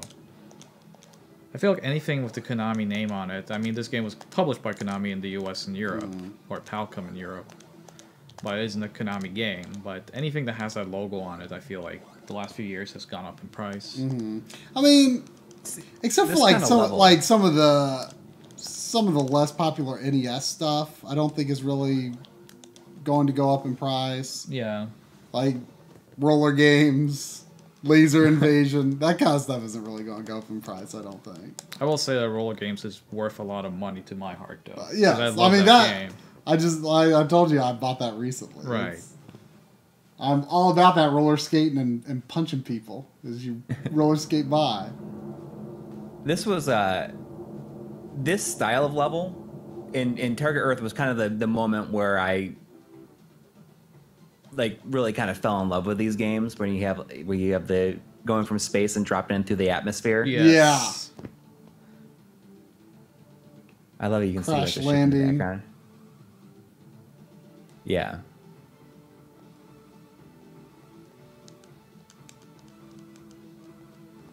You know, next time I stream with you guys, we should be playing Hook on Super Nintendo. Oh, okay. That's a good one. It is a good one. We were talking about it at the store that. today.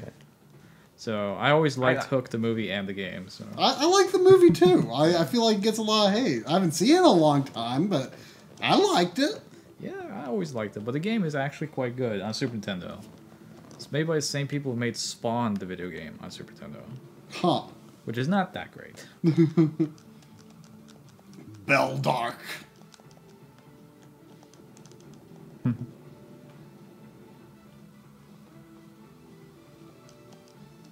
Did you ever Reluctant play... Hero, I guess. Did you not play very far in this? He's like, wait, I have this game. Yeah. I think were you saying that it looks awesome? You didn't realize how awesome it actually was. I beat Hook on our 24-hour marathon stream. On Super Nintendo? Yeah. There's a Sega CD version with John Williams' score. The actual John Williams score. Yeah, that was always considered the best one. We got a $2 donation from our good friend Blade Blur. Oh. It says, great job on the 3DS video. I own a loopy card myself, and from what I tested, there is very little lag. Then again, I can't detect things by frames. Still, I heard it was slightly better video quality than Cascade. Also, what can possibly go wrong? I heard some people saying it was better video quality. I don't know if that was because they were experiencing like some sort of like connection issues with Katsu Kitty. I don't know. I mean, I don't know much about the loopy software, and the video was not about like I haven't seen the comments in several hours. I'll catch up on them tomorrow, but I was concerned that people were going to be like, oh, you should have looked into this stuff more thoroughly. And, like, that wasn't what the episode was about. It was more just kind of, like, wanting to look at the broader situation and then taking a closer look at what I have, which, given the options that are available, I think is probably the best. I mean, the best fit for me, anyway. I like that 4x integer scale. The pixels are crazy, crazy crisp. I was able to use the GPU resize on some of the comparisons because the edges of the pixels were recorded so cleanly to do that nearest neighbor 2x scale in Premiere. Like, I don't like doing that on, like, OSSC stuff because, like, the pixels aren't entirely hard-edged. I feel like the GPU resize doesn't look quite right on that kind of content. But for this, I was able to do it because the edges are just so crisp, so crisp. I have no complaints about the picture quality. It's just the frame pacing, as John would say. Yeah. It's got those issues, and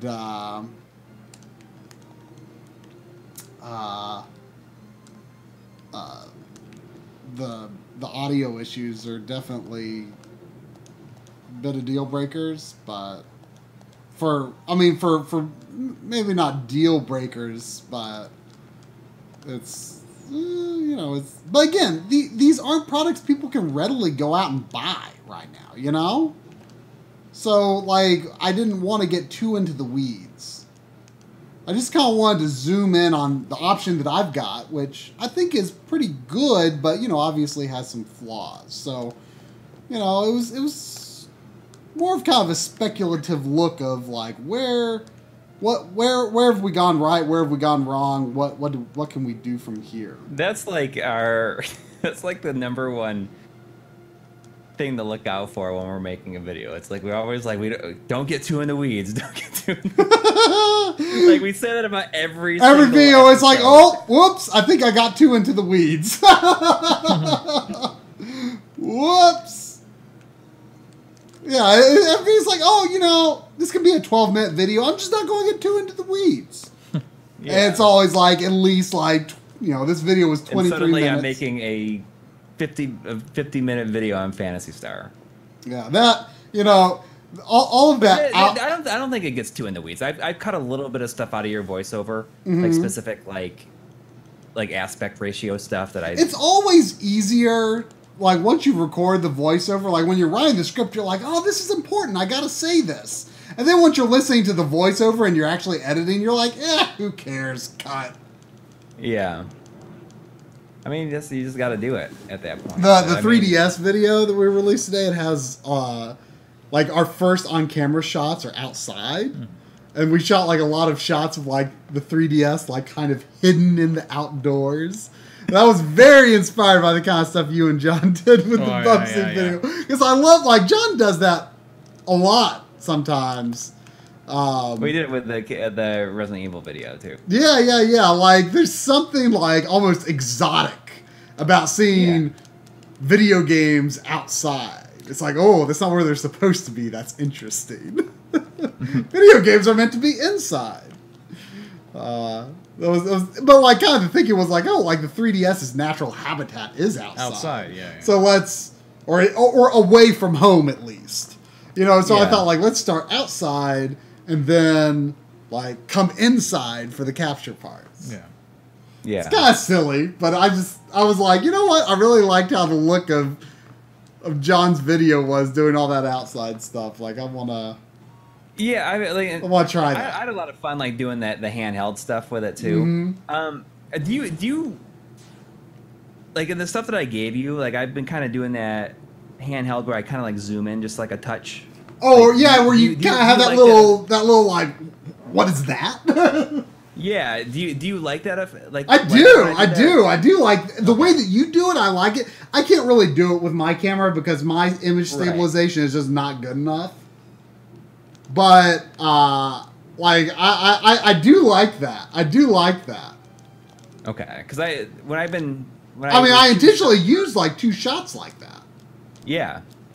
I mean, I kind of got into a groove when I was doing the shoot for the opening day baseball thing that I did here for, like, a local business. That kind of has, did they use those kinds of shots in the final edit?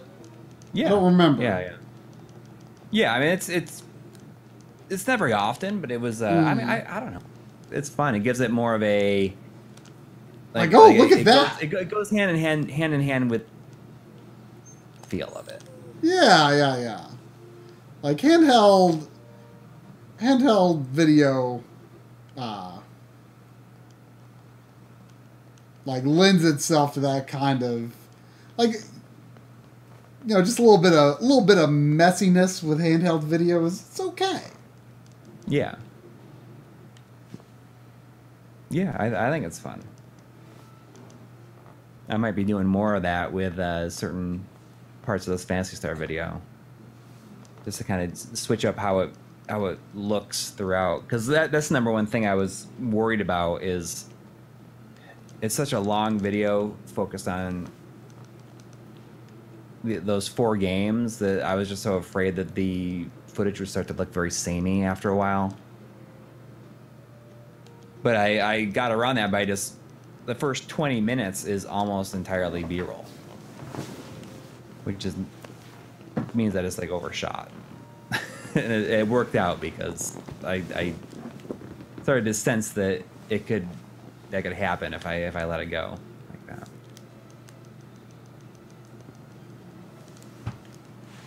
but I might be doing more of that handheld stuff, like for like later things I haven't shot in B-roll of yet. Yeah, I would use a lot more handheld footage if my camera just had better stable. I mean, my camera itself doesn't have stabilization, but the one lens that and that lens doesn't work very well for like up close stuff because it doesn't focus very close. It's more of a zoom lens. Yeah. And the image stabilization on the lens itself just isn't that good. Like you really need that camera body stabilization. Right. Nathan Sample Games, who says, "Do you think buying a steady camera or fly cam would help you guys with handheld shots?" And I have a gimbal. Right. Tri has a gimbal for his that he doesn't really use.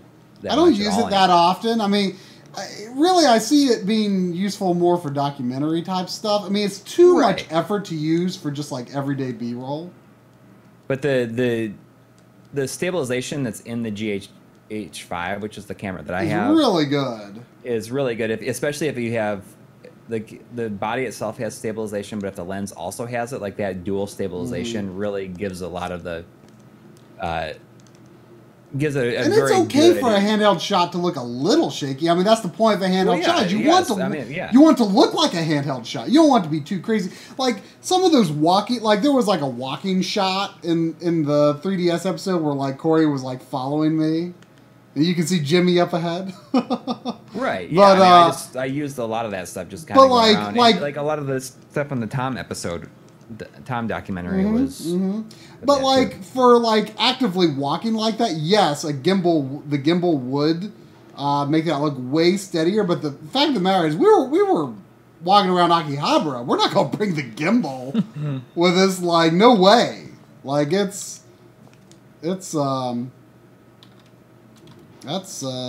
heavy. If you watch the Super NT episode, the side cam is using the gimbal. It's not that great of a shot because it was not used. It was a lens that I bought like for pretty cheap, and it's not a very good lens on that side shot. And the gimbal, I mean, it's heavy. It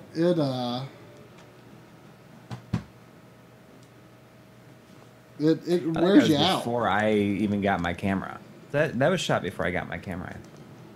Was it? I think so. No, the Super NT stuff. No, we used your camera for the main cam on that. You had your GH5.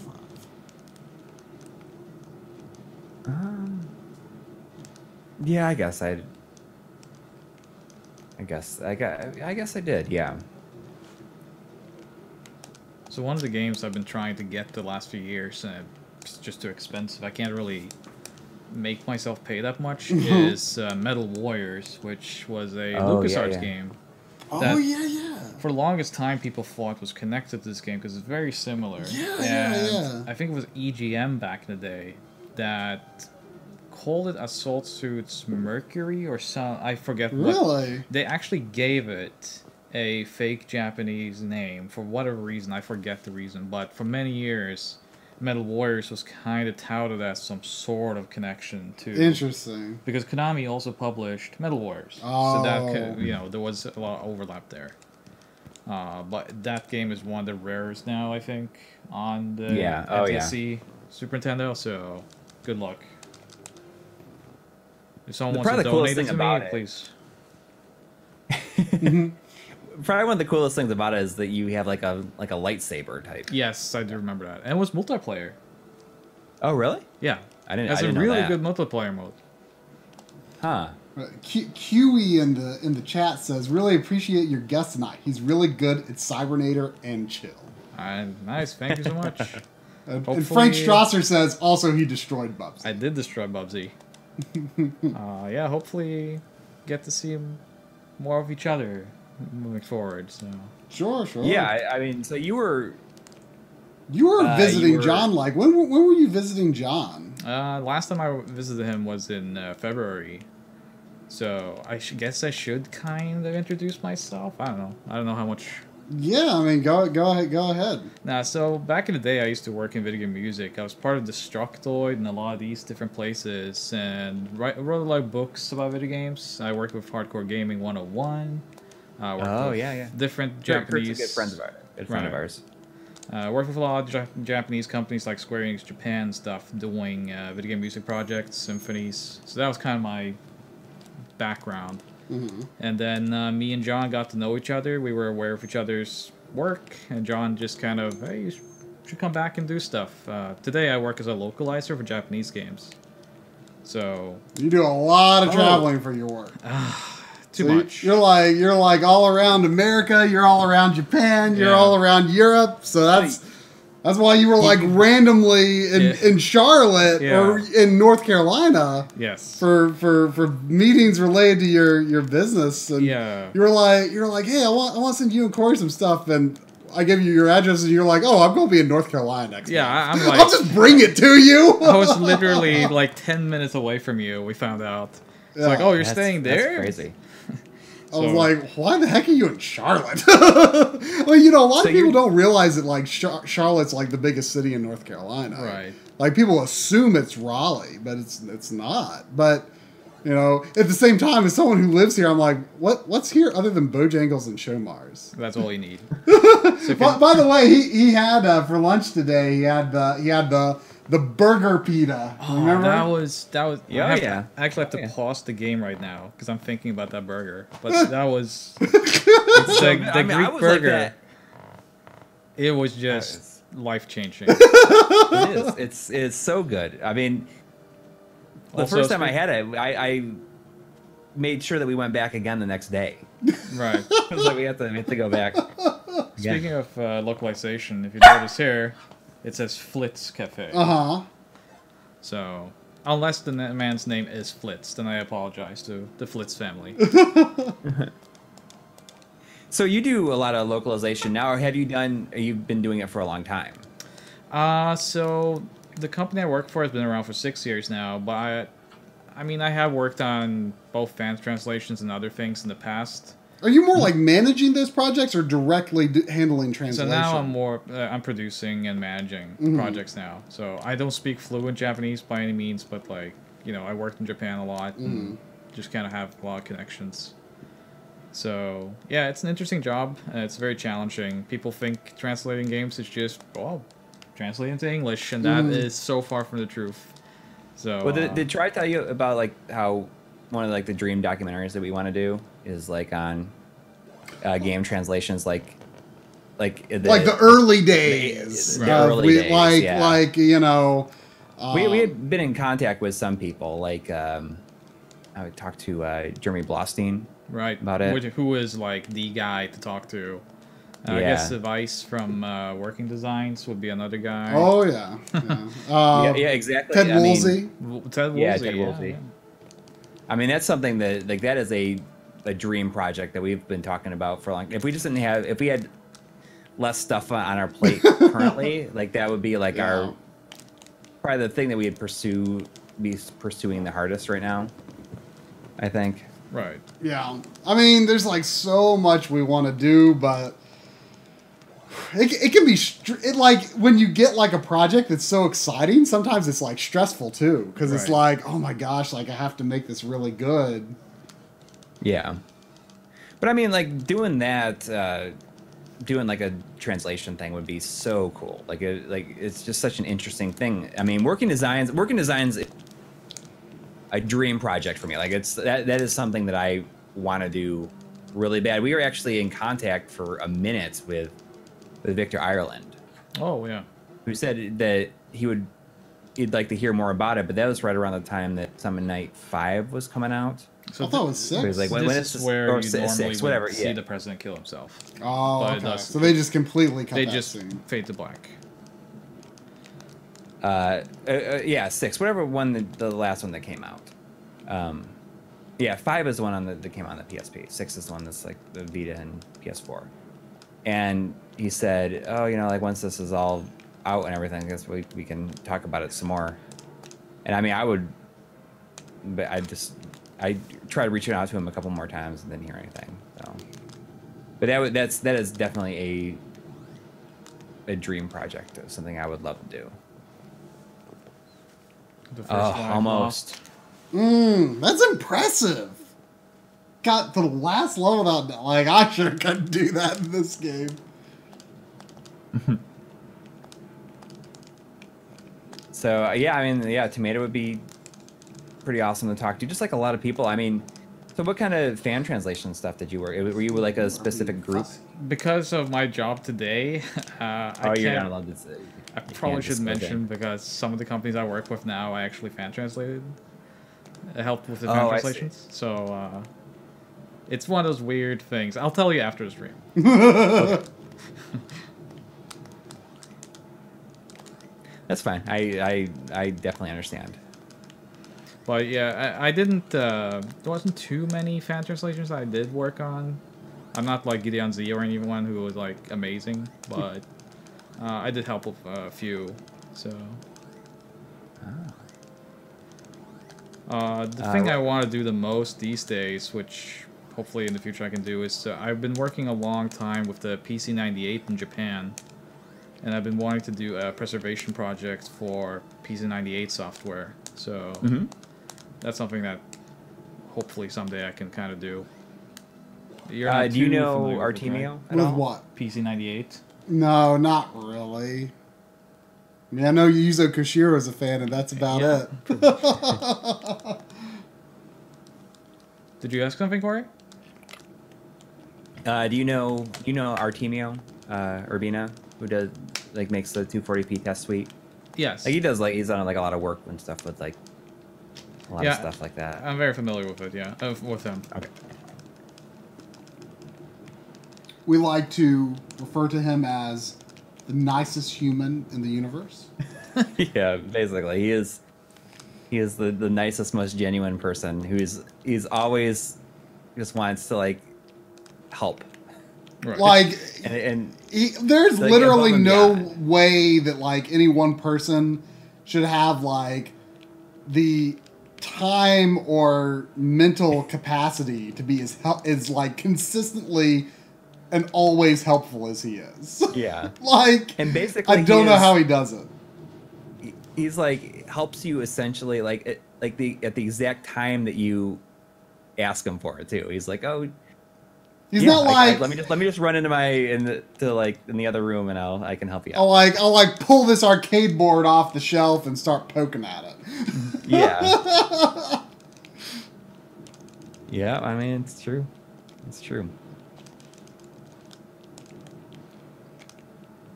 But PC98 is I got a copy of Ease. I think I got of Ease 3 for PC98 when I was in Japan. It was really, really cheap. Because I think there might have been an issue with one of the discs, or they didn't know if it was gonna work or not.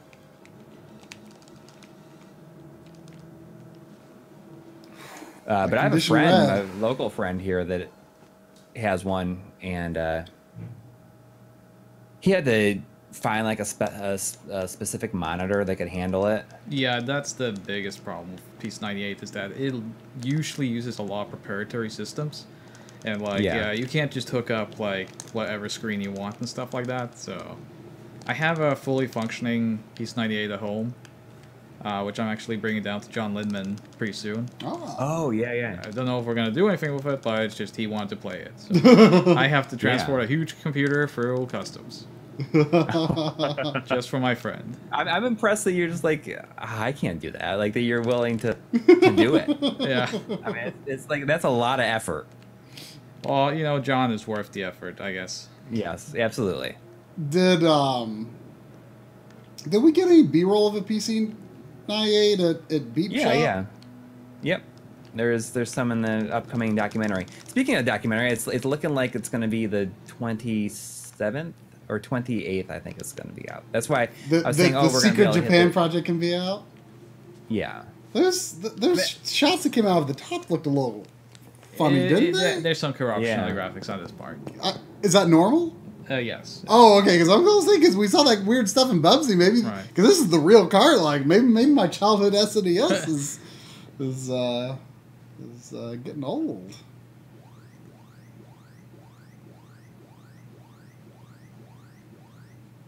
See, they still got some of the, you know, the anime character scenes. So the artwork for this game was actually done by Satoshi Urishihara, who's a very famous artist in Japan. Oh, okay. He also did the Langrisser art. Oh, yeah. Most people in Japan would know him for his 18+ content. Mm. So I have all of his art books, and it's very hard to explain to my parents why I have them when they look through my collection. Or my wife, for that matter. But I say it's because of Assorted Vulcan, and we leave it at that. So, oh, yeah. But there is actually a art book of his where the original artwork for Assorted Vulcan is in there. So, Oh.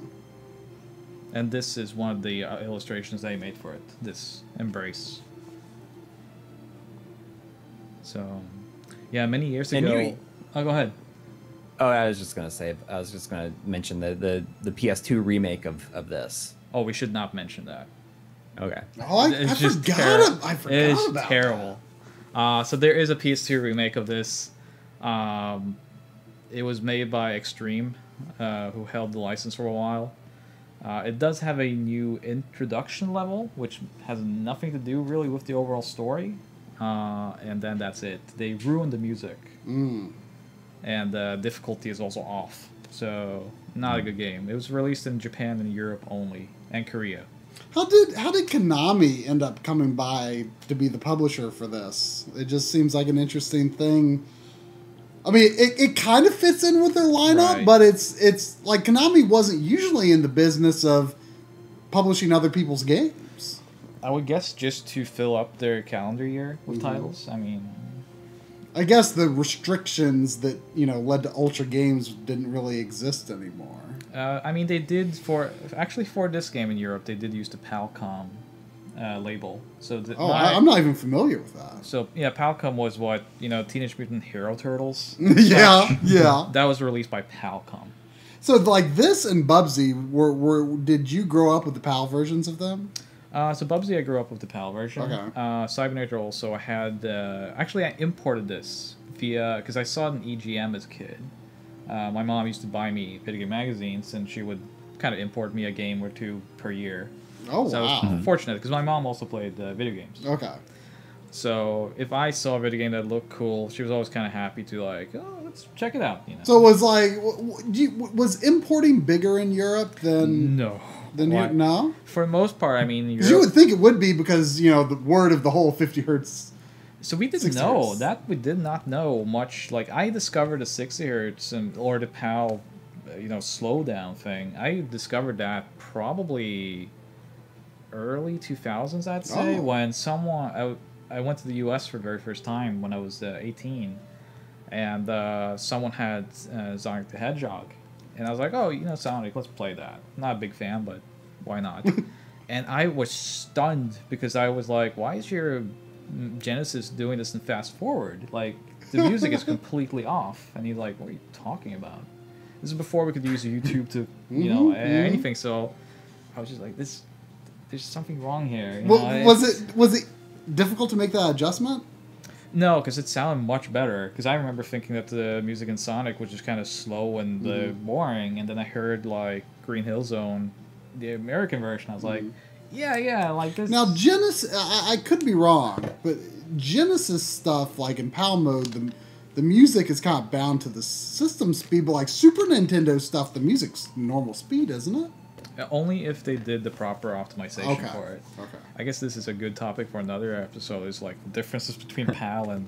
Yeah, I mean, people want us to touch on PAL stuff more, but I mean, it's a little difficult. So what you're saying is that we're gonna do like a 12-hour stream of every Asterix game ever made. Oh man, I actually own all of them, so I'll bring them next time. Yeah. Like, why do you have like 2 suitcases full of Asterix or?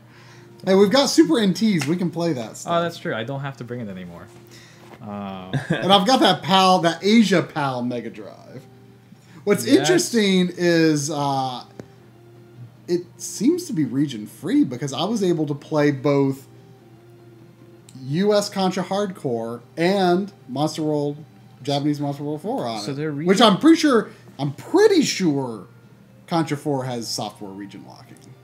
Yeah, or because... Not Contra 4. What did I say? I meant to say hardcore, obviously. Hardcore, yeah. Yeah, I think mostly it's the cartridges on the Genesis determines if it's region locked or not. Because I think... when you get the region lock message, it says this is only designed for use on Japanese NTSC and PAL systems and French CCAM. Right. Which it is like, is Japanese and European regions, are they considered region free? Or are they considered cross-region compatible even though the speed is different? That's what the message seems to imply, but I've never really been sure. No, I don't think so. The hardest part for us in Europe, especially with the NES, or specifically the NES, was that there was different manufacturers for it in Europe. It was Mattel, Nintendo, and another company, I forget, one in France. And cartridges were not cross-compatible with the different European systems. Oh. So you would have one cartridge that would say like A on it or B. So it would PAL A, PAL B, and those were not cross-compatible. So sometimes you would go into any toy store, game store, in any country in Europe, pick up a game, and it would not really tell, unless you knew, and no one told you.